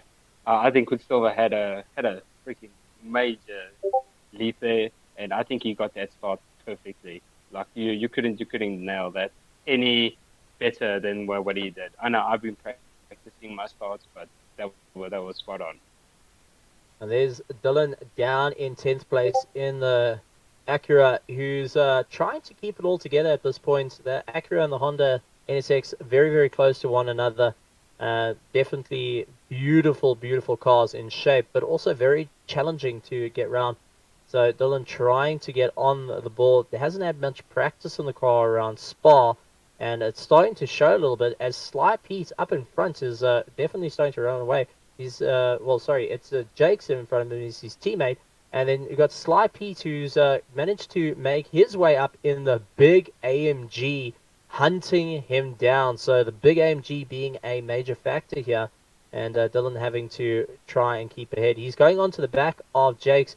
Now, I've got to ask both Ryan and Steven here, guys, with your teammate with you, are you going to work with your teammate, or are you going to decide, listen, we're in for a race, let's go for it, pound for pound, we're going to battle it out? Or are you, in a moment like this, rather hang on the back of each other and try and pull each other along straight through the circuit? You could see Dylan going in the middle of nowhere and scoring penalties as well. So definitely not going to be helping him at this point. But back on to the question, is it worth holding on to the teammate for a while, getting the slip, or go pound for pound Hamilton versus Bottas at this point? Yeah, look, I think your team is very important, because I think there is like the team constructors championship in the end. So I think working with each other always helps, especially if you just Jakes and Dylan are not slow drivers; they are quite quick. So the more they use each other to catch the other drivers will be an advantage to them. And Ryan, your thoughts into this? Yeah, I would agree with Stephen there, because I think if you relatively pace the same during the course of a race, you can pull one another through and gain a couple of places, then yeah, definitely. But at the same time, I think if one of your teammates is a bit faster, then you could kind of let him go through, or at least try and keep up to pace with him, get up the field. Absolutely. And as we check, a very interesting car choice that was done by Marius in the caddy, who's the only caddy to pitch up in the GT3 Sprint Series. Going to be able to go over the curbs a little bit easier, but cornering in the caddy a little bit more difficult. As you can see, he's just not able to get right onto the back of that Audi too much, but straight line power, he gets right onto the back of Object in Almira, following up behind in 4th place. But Brando getting the pressure from Marius at this point. What do you guys think? Having the big Bentley all the way from the UK, a UK driver coming in, and then you got Marius in the big Cadillac, who, decided to be the different snowflake, and definitely has proven that the caddy is a formidable foe to have in the GT3 Sprint Series. Yeah, look, all cars are pretty equal. I think it all depends on your driving style. I drove with nearly every car that there was. That's why I chose the Porsche. It was a lot quicker than all the other cars on grid pull-off. But like you saw in the race, it was a bit of a sacrifice that I had to take. The rear end is a bit snappy, but I think the right car for this track would be the McLaren Audi. But to see the Cadillac up there, I think you could give Marius a freaking banana peel and he'll make that thing look good. Absolutely. And we can see Ash now managing just to get by one of the McLarens, going and losing it, keeping it out of the wall. And that's Tyler Scott, who unfortunately had the McLaren go and snap around on him and lose out quite a few positions. You got Sly Pete also giving charge in the big AMG GT3. Stunning car. long nose, brute force horsepower, and definitely has one of the best soundtracks of the GT3 cars to date. That's for sure. And also take a look at Facebook. We've got Stade Neverhazen going and supporting the guys as well, and saying Spa is his jam. I think Spa is everyone's jam at this point. Bit further up though, it looks like Hill's having a good run as well, who's trying to make up a bit of ground. So this is going to be a bit of an interesting one. Brando having a bit of a run, looks up on the inside of Marius. Was a little bit too far to do anything at this point, but Marius managing to get by, and now trying to break away with Brando, and get climbing his way to the top to go after Silver, who had a fantastic start. Dylan a little bit further back, moved in 7th place, now getting right on the back of his teammate once again to get pulled along. So trying to utilize what we spoke about earlier, pull each other along, especially it's going to help through Eau Rouge having that bit of a toe. And on the bottom of the screen, there we go. Silver up in front, Marius is second place, Brando in the third. Object in our mirror, now that is a UK driver coming out here at SARCO in the big Bentley. And, well, one thing you don't expect is to have the Queen's Mobile being such a incredible car. And a lot of the drivers, I'm sure, can point out that the big Bentley, the Green Machine, is definitely one car that everyone's got to drive once, twice, or 3 times more to appreciate what it can do. Because Bentley and curbs goes burr, that's for sure. Dylan trying to keep it all together. You can see Jake starting to go out very, very wide, touching the dirt, doing a little bit of rally cross in. Not going to help out. One of the cars, though, also going a bit further back into the dirt. So a lot of the guys having a problem here at Spa where the tail end is just sliding out from underneath them. Stephen, you had this earlier in Bravo, so did you, Ryan. Do you think that this is the nature of the setups that you've got the choice of either stable or loose? You're unable to do massive changes to the stuff. And Spa being one of the circuits that can push the setups to the limit if it's not favorable to it. Yeah, your setups are pretty basic and standard. Look, like loose is loose and stable is like a handful because the car just doesn't turn. But I think a lot of the drivers just haven't come to terms of if you down gear too fast with the cars, the rear end will come around and it will bite you big time. So I think the guys are still learning and seeing what the cars can do and how do they react. Because like today, the Porsche caught me so many times, it wasn't even a joke. The guys are really going on. Adrian Bond saying, have a fantastic race from the Rally X boys. So Adrian Bond jumping into the comments, glad to have you here. Lewis Lutz as well, also putting in the cheer in YouTube land for the exciting. There's Ash in the beautiful, I gotta say, that's the best color scheme. That McLaren has the best color scheme, hands down. Not because I like blue, but it just looks pretty, especially on the McLaren. Now trying to give chase to Dylan and trying to get back into tow. You can see trying to keep it stable. The car gets a little bit of a tank slap. He was able to control it though, and trying to pull his way up through the field once again. So going to be interesting. Now we've seen Ash can put the pressure on and hold it for quite some time. Will Dylan check his rearview mirrors too long? And that's also going to add to it. But Jake's, there we go, has got a second penalty. So, and saying that, Ash immediately spins the car out. Well, Stephen, welcome to the commentary box. This is called Commentator's Curse. You'll get used to it. And you will take the flack from it. Really. All right, let's talk about cooking now before I go and get someone off into the weeds as well. Oh, lots of hard work right down in 12th place for Ash. Ryan, you had this a little bit earlier where the car just doesn't want to work with you. Oh, nice. Of course it. The car doesn't want to work with you. A bit of frustration kicks in. Ryan, what do you have to do at this point to try and cool yourself off and get back in the rhythm? Yeah, I think to try not to get get your frustrations get the best of you.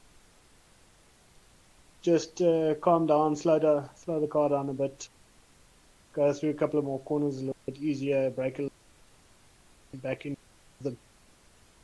Because otherwise, next few corners it could bite you. It's just a dominoes effect if you can't pull yourself back towards yourself. And Steve, you can attest to this.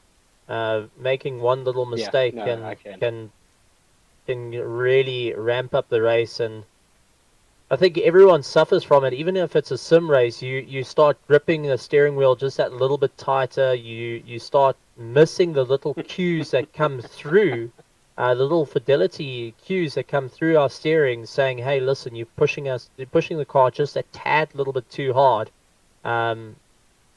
As pointed out, you just got to calm it down, bring yourself towards yourself, and keep it in check. The Acura going all kinds of crazy up Eau Rouge, getting the drive on Jakes. Jakes decides he's going to move out the way, allow his teammate to come through, and then get pulled along as they're going after Skoltz in the McLaren with the original McLaren colors, the black and orange. Proper standout. And let's see if Dylan will be able to get ahead of Skoltz. We've seen Skoltz in the previous championships put up a massive fight. He knows how to turn a McLaren to the size of a Ford Galaxy ×2. That's for sure. A freighter truck if he really needs to. Stephen, Ryan, you've been party to this where he can make something a lot bigger than it actually was. No, definitely he can. It's about soaking up that pressure. That's what it all is. If you can soak it up and you can make that car as wide as possible, you don't have to worry about anything. You just drive your race, make it 10 times harder for the other driver to overtake. As a very good friend of mine, Winston said, it's those times that you just take your rearview mirrors and you fold them in, and you point the one to the floor, and that's about that. But he puts it into the dirt. That allows Dylan to get by, and also Jakes to now catch by. So Dylan creeping up slowly but surely in the Acura, now up to 5th place. Jakes also swings by, so Skoltz, well, I think he heard me in trying to fold the mirrors in, but leaning out to the passenger side, not going to work too well at this point. That's for sure. Now Dylan is going after our UK competitor, Object in our mirror. Now, guys, you got to race with one of our UK guys coming out here. The guys really know how to push the cars around the circuit and really give everyone a good run. As we take a look further back, Skoltz going side by side with Jakes. Who's going to be braver on the brakes? Skoltz decides he's not going to go a little bit too tight and go turn in a little bit too early, like what Steven did with the Porsche in the Bravo tier. Decided to just kiss the wall, that's for sure. But having the UK competitors racing against the South Africans, how do you guys feel having that the international racing that we're now getting as well? Yeah, I think the UK boys are quick, but don't take it away from us South Africans. We're just as quick. We stubborn. We put in the car in those places just like they would. So yeah, I'm sure if you ask a UK driver, how is it to race against South Africans, they'll tell you. Yeah, no. It's just like racing against anyone else. It's competitive. You know, if you're not racing, you're not pushing. Well, hopefully Objects and Mirror had his tea and crumpet, because he's going to definitely get Coke, Pup and Flace coming after him in a big way coming up. But Skolt's getting it properly sideways and managing to hold on. The guy's really battling it out. There's Marius in the big Cadillac on the charge as he's looking to try and take that first position with only 4 minutes left of the race. Now the clock's counting down. The red mist is turning redder. You're not going to be able... This is where tunnel vision comes in. You're right behind the guy. The clock is running down on you. And it's just all about giving it. And you can see Boris touching the dirt, going out that little bit wide. That might get a penalty. We've got the stewards that aren't friends with Max Verstappen watching. That's for sure. You guys have experienced that. And Marius going and showing that the big Cadillac can take all the curb and still keep on going. And that's one thing I think the front engines have the advantage of, and we see it in ACC, we see it in Project Cars, we see it in real life. The big nose-heavy cars they're not as scared of the curbs at all. They will utilize it, where your mid-engine cars, like your Audi that is up front by Silver, has to be a little bit more cautious over it because it unsettles the car just a fraction too much. And if you're not awake, as you've both experienced, that tail end will bite you very, very quickly. And, well, I can say this. Audi forgot to put their four-wheel drive system in these cars. That's for sure. They should put it in if they want to get the better drive than these guys. But absolutely fantastic. And the big all-American machine, you can even hear as it comes by the bald eagle flying above it, busy crying, with Marius chasing down the German machine of Silver.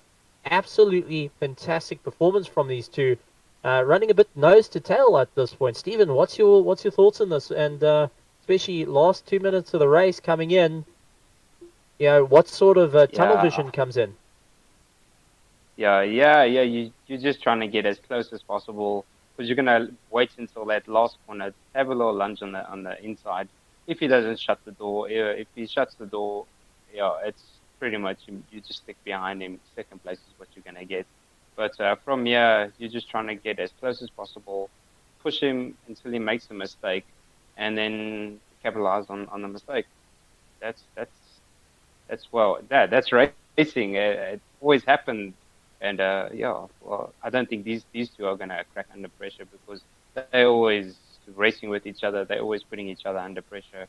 So it's gonna be a difficult one for them to crack. Absolutely, and you can see Marius really throwing the car around, trying to carry the momentum through, going a little bit later on the brakes, but Silver just able to get the Audi pointed in, and pointed somewhere else into the pits. Takes a big dive into the pits there. And that's allowed Marius to get by. What on earth? Do you think Silver outbraked himself and was like choosing between the wall or pit lane and opted for pit lane at that point? I don't know. I say it's that down gearing. The rear end caught him, and the only place to go was the pit lane. Oh no, definitely a harsh one, but that has promoted a few drivers, as Brando up to second place and Object in our mirror now up to third, our UK driver up to third. Dylan moving up into fourth place. Silver going back down the field, and I think that accelerator pedal or clutch pedal or whatever's not connected at this point is taking a fair amount of abuse. As the guys are having to try and calm down after that. I can tell you from my side, the frustration would be absolutely real. Ryan, Bud, your thoughts on that? You had it. You were in first for a good while, and something like that happened. The back snapped out on you. You out of everyone should know the frustration that would be going on at this point. Yeah, no, look, it's like you said, first your immediate reaction is a bit of anger, but then it goes straight into complete disappointment, because it's a mistake you made yourself.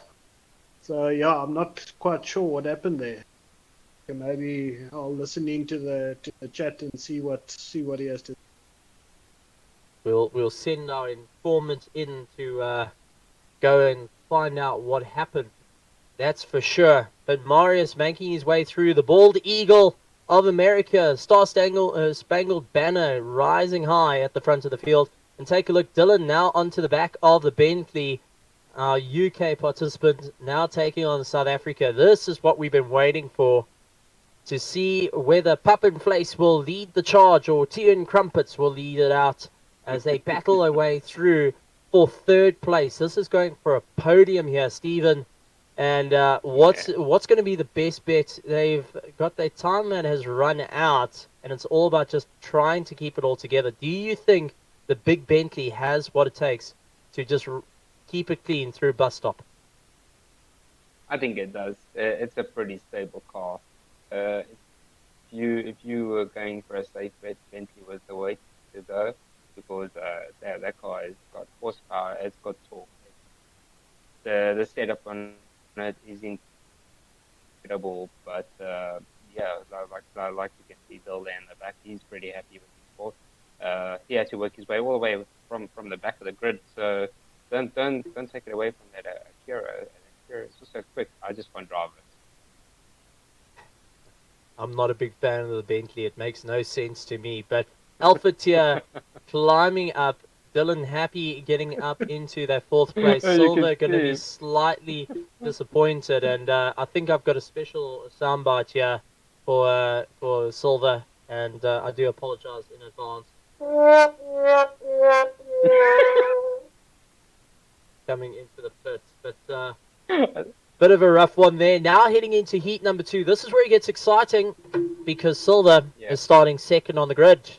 And that's got Jakes in first as well.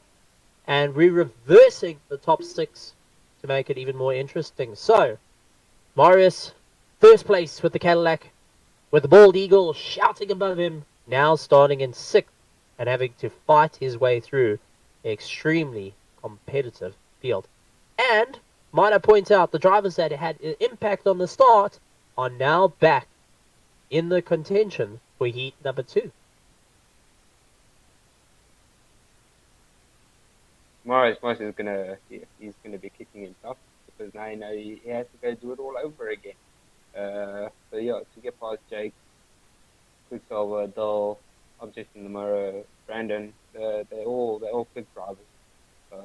They know they've had Morris behind them before. They know exactly how each other drive. So they're gonna push each other to the limit and make sure that they push that mistake. And like you saw Terry losing it, you saw Ash losing it, you saw Stalls losing it, and it was all pressure. There was nothing else to it but pressure. Absolutely. Alpha Tier showing what they can do. The Bravo Tier were doing on pace the same times as our Alpha Tier, which is even more frightening to think about how close you guys are. Dylan with a second penalty, Jakes with a 2-second penalty, pushing him further down the field. Ash with a second penalty, pushing him down. Once again, as I said, we've got Stewart. We went and hired him specially. We called Max Verstappen. We said, listen, who's the guy that decided to delete your lap times multiple times? And we got him watching, that's for sure. Ryan, what do you think? Well, Ryan's busy listening out. Never mind, I've got to keep quiet for that one. But, Stephen, Bud, what do you think is going to happen? Heat number 2, Alpha Tier, excitement. Plus, they've now got their eye in. And to really confuse it up, you experience this. We're changing the time of day. So lights on is going to come into play as well. So a little bit darker. Your brake markers that were there and very visible, suddenly a little bit out of sight. Yeah, it's a different adapter to race at night. So everything's so much darker. You only got your headlights there, and I think the most important is that rolling start. The guys take too long to catch up with each other. But we mentioned probably get up there quickly and still keep the heat in the tires. So when you hit that first corner, you don't have cold tires, so you don't have people driving into the back of you. So I think that's going to be crucial to see everyone getting up there quickly, keeping your brakes up to temperature, your tires up to temperature, and then it's our famous Blue Rouge, where everyone is going to be so close that one little lift, one little brake, and someone could be in the rear end of you, could mess up your race and 7 other drivers behind you. Absolutely, and just going and tuning in a little bit to hear the crowd out there on Facebook and YouTube. The guys are going absolutely insane. We can actually hear you going mad in our ears right now. We love to hear it. We love to hear the excitement from you guys for our Alpha Tier. Absolutely brilliant to hear them going through. But Stephen, I am psyched. I am shaking. This is going to be brilliant. We've got Stain Neverhazen saying maybe a splash and dash. Well, you know, if you're doing a splash and dash on the last lap, you definitely got it completely wrong. So yeah, definitely not the way you want to have a splash and dash, but you may be right on that one as well. But Steve, this is exciting. The build-up is real. Final heat for the night, round number 1 of our GT3 Sprint Series, powered by SARCO, in partnership with Deliver Your Parcel. Lots on the line, and a bit of an interesting start to the season. I would say a great start for some, and others a little bit of a rough one, as can be proven. And we'll also get a little bit of word on the street from our director / dictator, Ryan, going in. He will give us a bit of news of what on earth happened to Silver. Did the tail step out on him and the throttle pedal take abuse, or was it a splash and dash? Ryan, I heard you back in the box. We seem to have a bit of a issue getting back into the stream, but we're back now, so I'll in a couple of minutes and I'll try and find out. We'll keep a bit of a listen, so as we just wait, so you can hear Ryan starting to step out and go and find out what's happening from the guys there. It's going to be something interesting towards the line. So this is going to be lots and lots of fun, ladies and gentlemen. We're glad to have you guys here out on YouTube and out on Facebook. Make sure you share. So thank you to you guys. Make sure you share, like, and subscribe our Facebook page. Keep up to date with our information that comes through. Lots of stories that do come through on our Facebook page. And make sure you subscribe to our YouTube page and catch all the action as we have our Monday night racing and Thursday night with ACC, Assetto Corsa Competizione. They couldn't make that name even more complicated if they tried, those darn Italians. But it's going to be something to keep an eye out for. Great seasons coming through. I got to say, the Project Cars GT3s starting to become my favorite because of the mix of GT3 cars that you get. The Cadillac being one, the Acura very close to the Honda. We've also got a little bit, you've got the BMW Z4, which was shown a little bit on our highlights, which no one picked, which I'm extremely sad for, because that was my favorite GT3 car. Nothing beats the Z4, sorry. Nothing. It's just one of those like magical little cars. Only one that beats it has to be the Chevrolet. The big Chevy is the Z06 ZR1. I think that's the only other GT3 I would vote for. Yeah, that Chevy is it's freaking awesome to drive. But yeah, I know I've driven it in a GT3 championship already, so I know exactly what the car is like. So I think that's why we had to pick different cars, keep our challenge a little bit higher. It's no use picking the same car every season, then it wouldn't be fun. So yeah, maybe that's why I chose the Porsche, because it was another challenge for me to get over. And yeah, I put that Porsche on podium in the second one. Messed it up in the first one. We'll still put that up there. But yeah, it was fun. That's what racing is about. It is about fun. That is it, and definitely the guys are showing lots of love for our Alpha tier and Bravo tier out on Facebook and on YouTube. It's a little slow on the straights, isn't it? The Z4. It might be slow, but damn, you look fancy in it. Let's be honest. It's just one of those cars that you might be slow, but you know you're in a Z4, and you let everyone know. It's like, listen, if you think about it, it's that guy at work.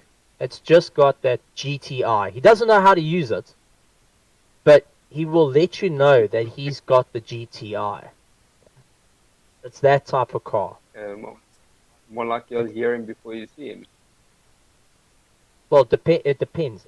It really depends on where you hear him. Yeah, so sometimes you refuse to hear him. But yeah, the Z4 a little bit slower on the straights compared to the other cars. Yeah. And it's a very iconic car that I personally enjoy. I can give you a bit of a fun story while we're waiting for the guys. I joined up with ATK the first season I started coming into sim racing at the start of COVID. And I picked the Audi. I went Ryan's route and picked the Audi. Now, I thought I was going to be clever. Now, I thought the Assetto Corsa Competizione had an Audi with a four-wheel drive system. Yeah. Come race number 1, guess what I found out?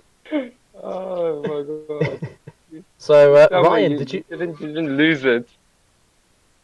I didn't just lose it, my friend. I went completely sideways down the hill of Mineshaft and eventually parking it backwards in the bowl. And the first thing I went and shouted on was, this four-wheel drive system sucks. Which I was promptly informed that it did not have four-wheel drive. Shows me to keep up with the different types of cars in the Assetto Corsa. But Project Cars having a similar thing with the GT3s, having the rear-wheel drive coming into play. Absolutely stunning Audi. If you can get it balanced right, the Audis are quite formidable, much like the Porsche. If you can get the balance of the car right in braking, you would be working extremely well. And yep, no four-wheel drive in GT3. Yep, I found that one out. I thought in games it would be slightly different because, you know, Audi four-wheel drive game kind of would work. Didn't expect it to be so realistic. Shows helps to read the instruction manual. Yeah, I know. To race ACC and race project cars, you got to change your whole driving style. It's not the same game. Everyone tries to compare it to each other. It's two different games. One is more realistic than the other. Project cars, you touch the curbs and it throws you around over the place. Where ACC, you can actually ride the curbs and still come out of it and still be able to survive driving on the curbs. Where Project Cars just hasn't got that realistic of driving on a curb. It's got the sound effect and everything, but what it actually does to the car, it's not really realistic. Yeah, that's it. And Stan saying all in the definition of sim. Yes, and then when you've got idiots like me who tend to forget that, that comes into it. But ladies and gentlemen, boys and girls, we're coming into it. And Ryan, are you back in the box, bud? What happened to Silver? He unfortunately got a drive penalty. And Ouch. Oh. Our crowd also just feeling for him right there. That just hurts properly. A drive-through penalty. And that is from track limits, I'm guessing. yeah, I didn't see any drive-through with him. That's why I didn't see any penalties. That's why it was weird that you actually said that he had a drive-through. But he got excited for the action. Maybe. No, that's heartbreaking. That's absolutely heartbreaking. All right, well, ladies and gentlemen, boys and girls, kids of all ages, people around the world, get ready. It is the final race for round number 1, our Alpha tier. Colin going and saying no, GT3 is four-wheel drive. Yep, Colin, I found that out on our first race in ATK, buddy. You even heard me go and say it while you were driving the Porsche and you ran rings around me. But ladies and gentlemen, boys and girls, it's time to get hyped. It is our final round as the drivers make their way on their formation lap. The top 6 going and swapping around. Let's see how it's going to work out. I want to hear you guys get excited. There we go. The enthusiasm, the excitement as we make our way around the circuit. Stephen, Ryan, you guys were in this similar predicament. Come race number 2 of the Bravo tier. What goes through the minds of the drivers knowing that this is it? Make or break. and you've just had the top Yeah. 6 reversed. Yeah, when you got that top 6 reverse, like now Morris is going to be right at the back. He's going to be as hungry as ever. He's going to wanting to be chasing the fast guys there. Jake's is quick. Dylan is quick. So yeah, it's going to be a little bit harder. But yeah, it's about that first corner. You get that first corner all wrong, and it's you might as well start at the back of the race and start chasing from there, because that's your whole race messed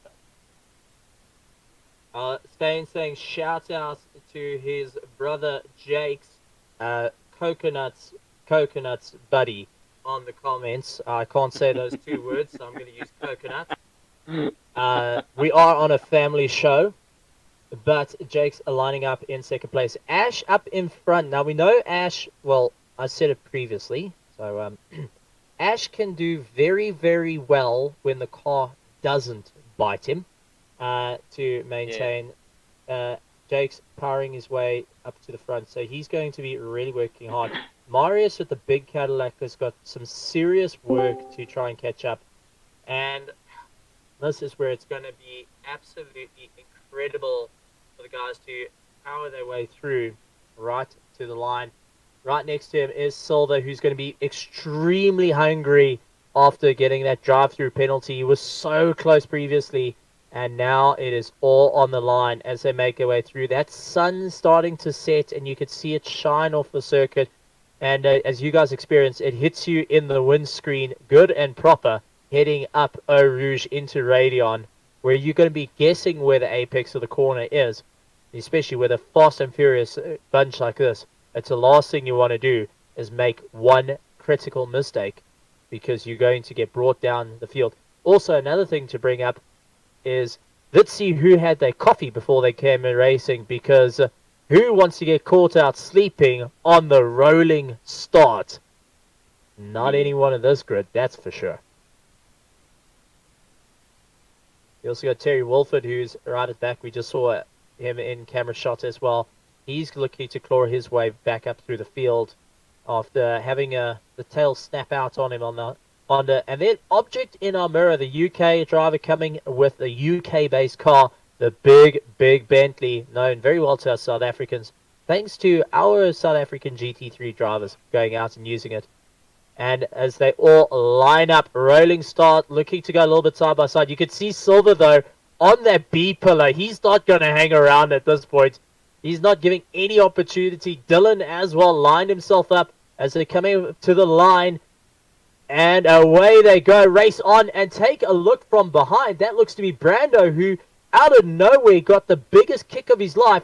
Dives up on the inside of Dylan, forcing Dylan out very wide, and got the best start of the race. Absolutely fantastic start from Brando, who is really charging on. You've got Silver lying in second place. He's going after Jakes. Jakes now trying to keep it all together. You can see Silver sliding the Audi around, really battling at this point to just keep it in check. And this is where it gets rather exciting for the guys as they make their way up the hill. You can see Jakes trying to go to the middle of the circuit, going very, very defensive, trying to hold them all at bay. And you can see Silver just looking, and loses a tail end. That is critical. It goes back. Marius taking the impact on the rear.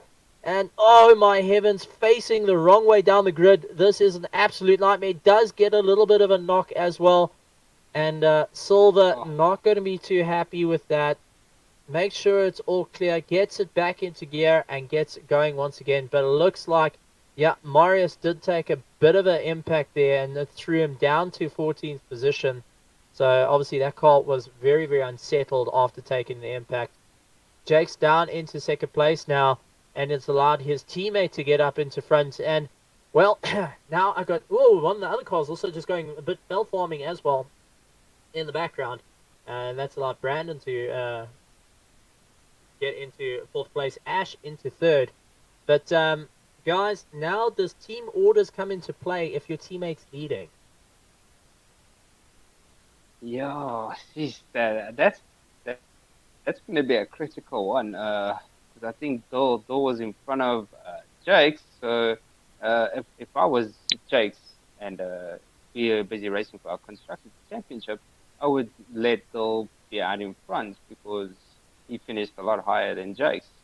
So yeah, that's going to be a difficult one. Or are they going to say, oh well, you know, team orders is out the window. It's all for ourselves. So yeah, that's going to be a very, very tricky call for the Green Mambas, exactly, because they are two teammates racing, and yeah, that's going to be a tough decision to make. Who's going to win it, and who's going to take second place? Well, I'm going to chuck it out, and I'm going to put everyone on the spot. Everyone in the comments of YouTube and Facebook land, I want to see, do you think it's going to be team orders of, go buddy, I've got you, or do you think it's going to be pound for pound, I'm going to beat you? And I want to see that out in the comments. Who do you think it is? Saying, come on, Jakes, fight back. Definitely a bit of support going out there for Jakes. I know Colin keeping a very close eye, and I'm sure that he's getting his right foot turning into lead at this point. Ryan, pound for pound, or use the constructors? What would you go for? I would say get the points in the bag, eh? Pound for pound. No. Constructors. Rather get first and second, and maybe have a slight chance of perhaps taking each other out. You guys are far too friendly, you know that. Absolutely. Stephen, Ryan, far too friendly. Come on, we drivers. Red mist comes down. Game on. I want to see who's the fastest between them. You can see Ash now doing everything possible to try and get up onto the back of Jake's. Jake's now getting very, very close to Dylan. And, well, coming from racers and sim racers, well, hang on. I got to go further back instead of just sim racing and racing. Coming from two males full of testosterone, I think it's going to be a assertance of dominance at this point, as both of them are going to show what they could do. And that's going to allow Ash to get onto the back of them, because remember, if they keep each other busy, Ash is going to get onto the back and really push as hard as he can as well. A little bit further down, we've got Brando, who's in 4th place. Object in our mirror dropped down to 5th place as he had to take evasive maneuvers with that big Bentley after Silver managing to lose it out at the start of the race. So this is going to be interesting. You can see Jake's already starting to look left and right, trying to hunt him down here. So team orders or not, two males, two testosterone-filled sim racers out on a charge. Akari versus McLaren. That's what I think we're going to have. I don't think we are going to have the Green Mumbas playing nice with each other. I think it's going to be two Green Mumbas in an all-out slugfest for the next 10 minutes. So there we go. Colin Hasty must beat teammate, because teammate buys drinks in the pits. That's for sure. Absolutely fantastic to see the action going on. As the guy's starting to get a little bit more settled, staying every man for himself, but with extra care of teammates. So you take extra care. You tentatively laugh and wave as you go past your teammates, I'm guessing. Smile and wave, as per the Penguins of Madagascar. You be nice. You smile and wave past your teammate. Jake's trying to do everything where he can. This doesn't seem to have the cornering pace as the Akari. The Akari can get in and out of the corners a little bit easier. Jake's has got the straight line horsepower, but you can see every so often he has to try and straighten that McLaren up to just get it settled. So obviously that snap oversteer is starting to play underneath him, and he's having to really work that a little bit harder. You can see him counter-steering the entire time. And as Stephen, Ryan, you both know, constantly working on the steering wheel starts to wear you down. That 10 minutes starts feeling like you're in for a 30-minute race. No, definitely. It's crazy. The more you throw that car around, it's heating up the tires. Like that. Tyler Scott showing exactly what it is. And, well, I think Tyler Scott's got a problem, a very electronic problem at this point. He's trying to catch the car, but that car is flashing continuously at this point. So, either little one is pushing the buttons on the steering wheel because he's constantly flashing, or Terry Wolford getting all shapes of wrong, just missing it out the wall, getting back onto circuit. But I think Terry Wolford has left skid marks in his seat, his underpants, and on the circuit after that one for sure, as the guys are really trying to keep it in check. But these mid-engine cars and Spa are really showing what they can do. Rockstar Mel, who was one of our quicker drivers come the qualifying session, now further down in 8th place. Marius in 9th place, still on that hard charge. Sly Pete in the big AMG, beautiful Hot Wheels livery AMG. Got to say, very, very stunning car, and definitely sporting what we all collect. I will say, we still collect the Hot Wheels cars and still play with them, and we used to play with them. And he's sporting the livery that is a sentiment to everyone at this point. Stain saying, not at all, just leave 5mm more spacing when battling. Yep, that's about it. Leave 5mm more so you can put your hand out the window and wave. That's definitely how it is. And we take a look, Sly Pete now trying to get the drive out. You can see Lima on the defensive, taking that inside line. He can try be a little bit later on the brakes, but it's going to tighten him up massively. Sly Pete going and yielding, but bit of impact, contact between the two. Lima getting it all kinds of wrong, and Sly Pete getting a bit of contact, able to keep going, but Lima falling way down the field now. Not what he liked, and in the... Looks like a bit of damage further back. One of the cars, that might have been Brando, who caught... No, is that Brando? No, that's Hills.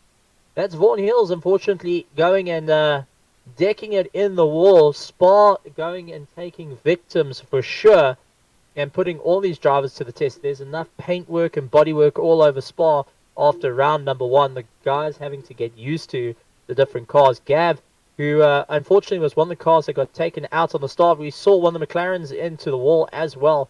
But yeah, Gav in heat number 1 was part of that jump start collision. I don't know what else to say. The coconuts incident for some. Now back on the charge. Marius in the big Cadillac, not having a fun time, down in 8th place and having to really work the car around the corner. So it's turning into quite a race for heat number 2. Dylan trying to keep it all together, goes out very wide as he battles to get the car in check, and that's allowed Ash, but Ash is now chasing him down. So Jake's managing to get ahead of Dylan and pulling away. Ash all over the back of him. Now, to let you know, Ash and Dylan are part of the admin of SARCO, and now they're duking it out between each other. There's a bit of a chocolate milkshake, a bet between them. And also, to let you guys know, they want to prove a point as well, because after the qualifying session, the qualifying that we had last Monday, our viewers and fellow drivers opted to have a community event where everyone races on controllers, just to add a bit of fun. And immediately, Ash was like, I can do that. Dylan was calling me Code Coconuts in many forms of different languages, all 11 languages of South Africa at that point. But you can see Dylan going completely sideways, trying to hang it in check there, and also taking a look at his rearview mirrors. Now, this is where it gets tricky. The guys are putting pressure on one another. Dylan making small critical errors in the car. You can see it's a little bit more unstable of what he was doing. I want to get a little bit of input from you guys. You guys are proper pro drivers for sure. Ryan, you had this a little bit earlier on in your race. What's the sort of mentality that you got to take to ensure that you can correct the little mistakes and keep going and not get phased out from the daunting pressure behind you? Yeah, I think probably the most difficult is the urge to try and overcorrect, which can kind of throw you out completely. So just to maybe try and keep those corrections minimal, and you try and catch him before you spin out too much. And Stephen, from your thought process here, but you've got two drivers that know each other very, very well, including the rigs, the screens, what they have for each other's breakfast, lunch, and dinner, and their bathroom routines. What sort of mentality have you got to take to try and figure out how to keep them at bay? You had it a little bit earlier in your race as well. Yeah, you gotta like Ash, you gotta try and stick as close as possible to the door. When he leaves that door open, you gotta stick your nose in there. It's do or die, but also with the respect of not trying to take out each other. It's gonna be a tricky one to overtake at Spa. The cars are quick. He's going to have the backdraft now. He's going to try and stick it all the way down, and then he's going to wait again until he gets to the right timing. Like, everyone's going to say, where is the right timing? There is no where is the right timing.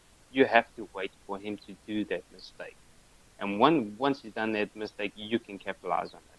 But it's all about pressure. You gotta just keep your car there without doing too many mistakes yourself, keeping it as close as possible to him, and then when the time is right, pounce, and then try and pull away from him, because you do not want him to put you under pressure, because you've just now exhausted yourself out by putting him under pressure. So you want that little bit of a breather gap, which doesn't always happen, because as soon as you do your move or make your move, you got to defend your position straight afterwards. So it takes it out on driver defending and driver attacking. So there is no real rest until that driver does a major mistake. Then you can just have a bit of a breather, okay, and then chase the next car. So it's a tough one with this one. Do you wait until the last lap to make your move, or do you wait 2-3 laps, suss him out, and then make your move? Or are you just going to hang back and wait for the car's tires to get a little bit more snottier, not as grippier, but then you also got to watch out that you don't use your tires up and you don't leave yourself in that situation either. So it's a bit of a tricky one, this one. You can see Dylan starting to catch a little bit of a slide. 1 minute and 45 seconds left. 1 minute and 45 seconds. Red mist comes down. Do or die. It takes close to 2 minutes, and Dylan getting all types of wrong. Ash diving up on the inside now, heading up towards Eau Rouge, and it looks like Ash might have the better drive over the Kari. Side by side, who's going to carry it through? Both races going in, a massive impact. Both Dylan and Ash into the wall. Dylan having some massive damage and deciding that he's got major aero loss at this point. Nose completely stuffed, rear wing gone, weight reduction of note done to that Akari. It's now turned into its road going version. He can't keep it out the wall. Ash battling with his car as well. Massive impact. This is what we saw. We told about Eau Rouge being one of those you can either keep it together or it's all going to go all types of wrong. But Dylan literally trying to limp it way around. It's a little bit airborne over the curbing. Oh, this is a little bit hard to watch. Ash going and look, Ash can blast past him at this point. That's for sure. He can get ahead, but out of pure respect from each other, I think it's out of respect. He's giving that position, but they've got to remember they've got a charging train behind him, as we saw in the background. There's a train coming, and there it is, the big AMG and Marius, and Ash getting in the way of both of that dice. So now Marius going after Sly Pete. It is literally the battle of the front engines. Dylan really going out wide, trying to keep it all together. Ash keeping on the circuit, but the guys having to play evasive maneuvers at this point. But definitely a battle I want to keep an eye on is Sly Pete and Marius, nose to tail of the front engines. And there it is, Sly Pete holding back the Cadillac. What is it going to be? Take your bets, ladies and gentlemen. AMG or Cadillac? Steven, AMG, Cadillac, pick one. Cadillac. Ryan, you're gonna also choose Cadillac, AMG. Which one? AMG. AMG. All right, coming up to the line. Let's see what's going to happen. You can see Marius getting into the toe. Gets a little bit sideways. Sly Pete trying to keep it all together. Goes on the defense, trying to do everything possible. Hard onto the brakes. Goes on the inside, literally slamming the door. And that is the end of it. The Cadillac unable to get the drive. Sly Pete getting ahead of Marius.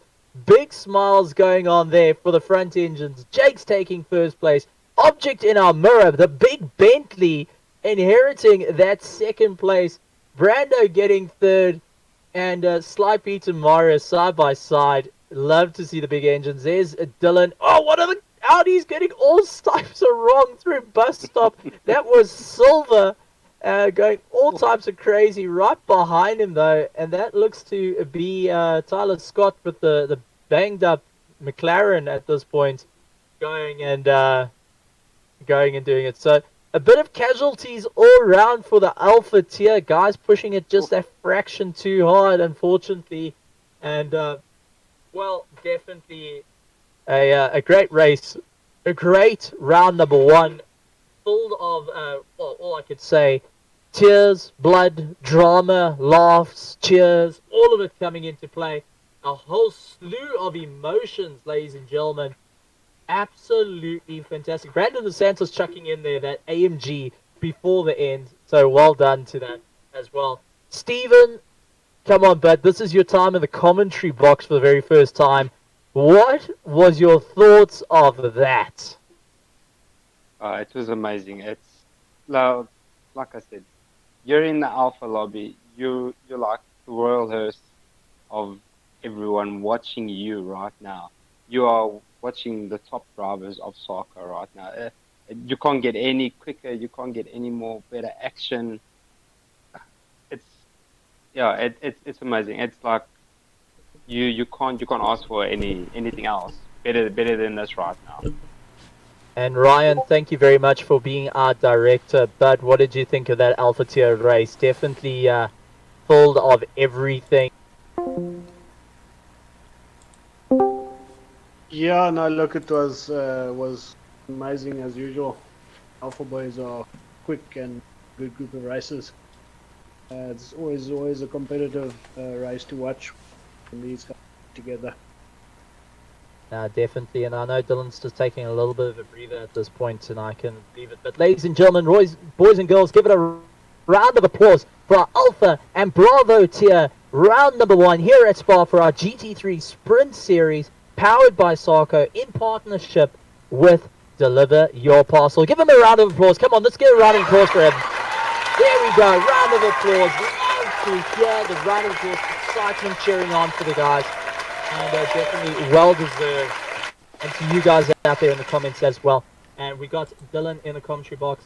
Dill, buddy. Definitely not your heat number 2 there. Close racing between you and Ash. Unfortunately, we spoke about it in the Bravo tier. Eau Rouge, side by side. It's like rolling the dice. And unfortunately, snake eyes for the two of you in that round. But we had a brilliant run, and take us through how was it for round number one. Not what you expected, but definitely a challenge.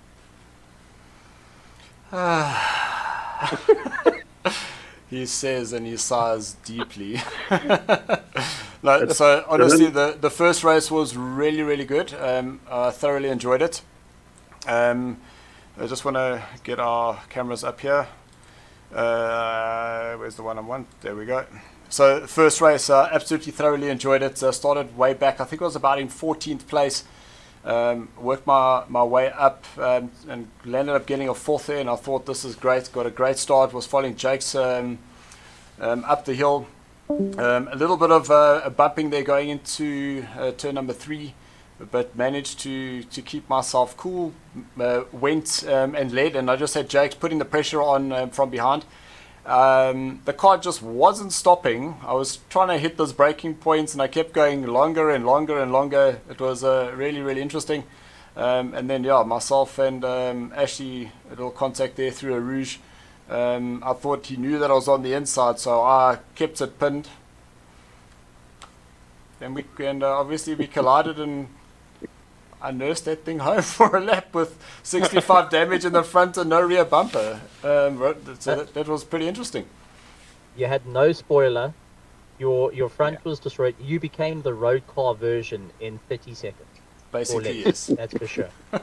And joining in the commentary box, a guy that's charged up to the front and definitely got a little bit of a smile on his face. Had to work hard in race number 1, but race number 2 came into his favor. Jakes, how are you doing this evening? Stevie, no, I'm doing good. Tonight was awesome. I enjoyed it thoroughly. The first race, I started in 13th position, I think, and I nursed my way. There was a big hiccup there in front. I don't know what happened there. Somebody put his car into reverse or something like that, and I managed to avoid that. Sorry, excuse me. And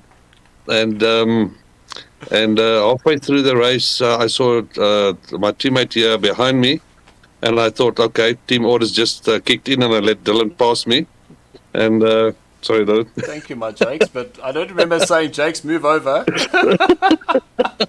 No, I made a mistake. I made a mistake there over Rouge, and I had to slow down. So that is when you came past me. And then I just thought by myself, listen, just come 6th, and then you start first. I mean, how easy is that? So I managed to keep the 6th place, and I started first, and Dylan managed to come past me at a stage, and I think the Mamba fever just kicked in there. I don't know, Dylan, was it Mamba fever? But get a bit of anti-venom. We know a couple of hospitals for a bit of Mamba fever there. But I'm just going to chuck this in, and Steve, I think you can agree with me here. Jakes, it's James. Don't hold up, Dylan. Sorry, Dylan. Next time I won't hold you up. All right. No, it's all good. It's all good. Absolutely incredible. Awesome race anyway. Definitely, the change in format has really put the cat amongst the pigeons in both tiers. The guys having to work a little bit harder, get that little bit of track time. The loose setup's not really helping the Porsche, the Audi, and the Ferrari. So I know a bit of work needed there. Might I say front engines, Z4 being the best, going to be added on there. But I'd personally like to say a big thank you to everyone that's been joining in the com box. Stephen, thank you very much for coming in, along with Ryan as well, being director for that Alpha tier. And Jakes, bravo to you. Mamba fever really kicking in, and it shows that it affects teammates as well. I got to add that one to the logs. Yeah, that's something to enjoy there. But in closing statements, guys, heading out, let's start off with Steven. Steve, of the Bravo tier, in the Porsche, are you ready for round number 2 next Monday? Oh, we just got to do laps and actually practice. No, not just leave it for the last minute. And then I'm sure we'll do a lot better than what we did tonight. I didn't do too bad, but yes, there can be improvements.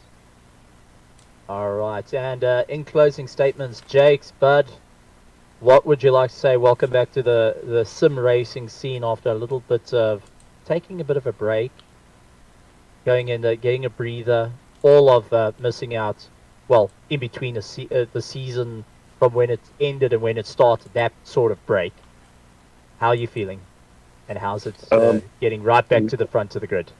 Yeah, let me tell you, I'm glad the season began, because I was getting, I just wanted to race the whole time. I'm not used to not racing on Monday and Thursday evenings, so I'm glad it's back. And I can't wait for the rest of the season. I think it's going to be very interesting with this new format. Absolutely. Thank you very much, guys, for joining us, and we're looking forward to seeing you guys in round number 2. And absolutely incredible. And we've got a person just jumping in. I want to personally go and say how's it to you, because this man got one of the best starts ever, hands freaking down, and you can see is a definite shout out because the only way you can get the best starts ever is when you drive a Formula V. Brando, buddy, how are you? What's up, gents? Finding you. Absolutely fantastic start. A bit of a rough race as well. Yeah, it was a bit rough, but it actually started very well, like you're saying, and then Dill decided to put it into the inside through or rouge there. And I wasn't gonna go with that. There was a long race ahead. But So- what we showed is that you can do it. No, it can be done, but luckily I backed off because I knew there was a long race ahead and didn't want to ruin it right there. So, yeah, then everyone started flying past. I mean, I saw Marius come with a massive speed, and then we let him through the middle there. It was quite exciting, actually, that first lap. It was pretty fun. So you telling me that Dylan he went on the inside, took the door, and officially went to you. That's it, yes. Absolutely incredible, guys. Thank you very much for joining us and being part of this GT3 Sprint Series powered by SARCO in partnership with Deliver Your Parcel. Remember, guys, to use the code SARCO on your way out to get the SARCO special rate from Deliver Your Parcel. And also, if you guys keep up the brilliant work, you stand a chance to be in that lucky draw to go and race an F400 in July, and that's going to be something absolutely incredible to be part of a team. It's going to be funny to actually see you guys be all teamed up, and I wonder if Mamba Fever will affect in the F400 as well. Dylan, you might want to get some anti-venom there, bud. But Dylan, in closing from your side, other than causing weight loss to the Akari, what would you like to say to everyone out there on YouTube, on Facebook that were cheering you guys on, and closing out for round number 1 of this, well, unique start to a season, that's for sure. Yeah, that's for sure.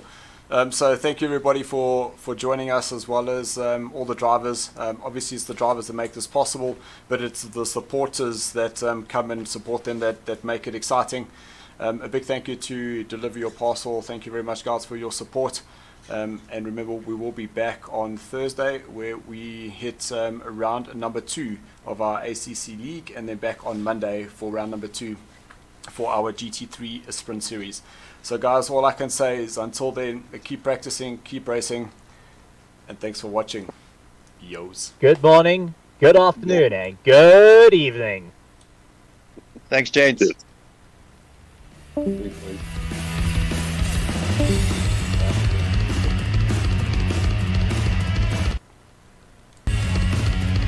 is.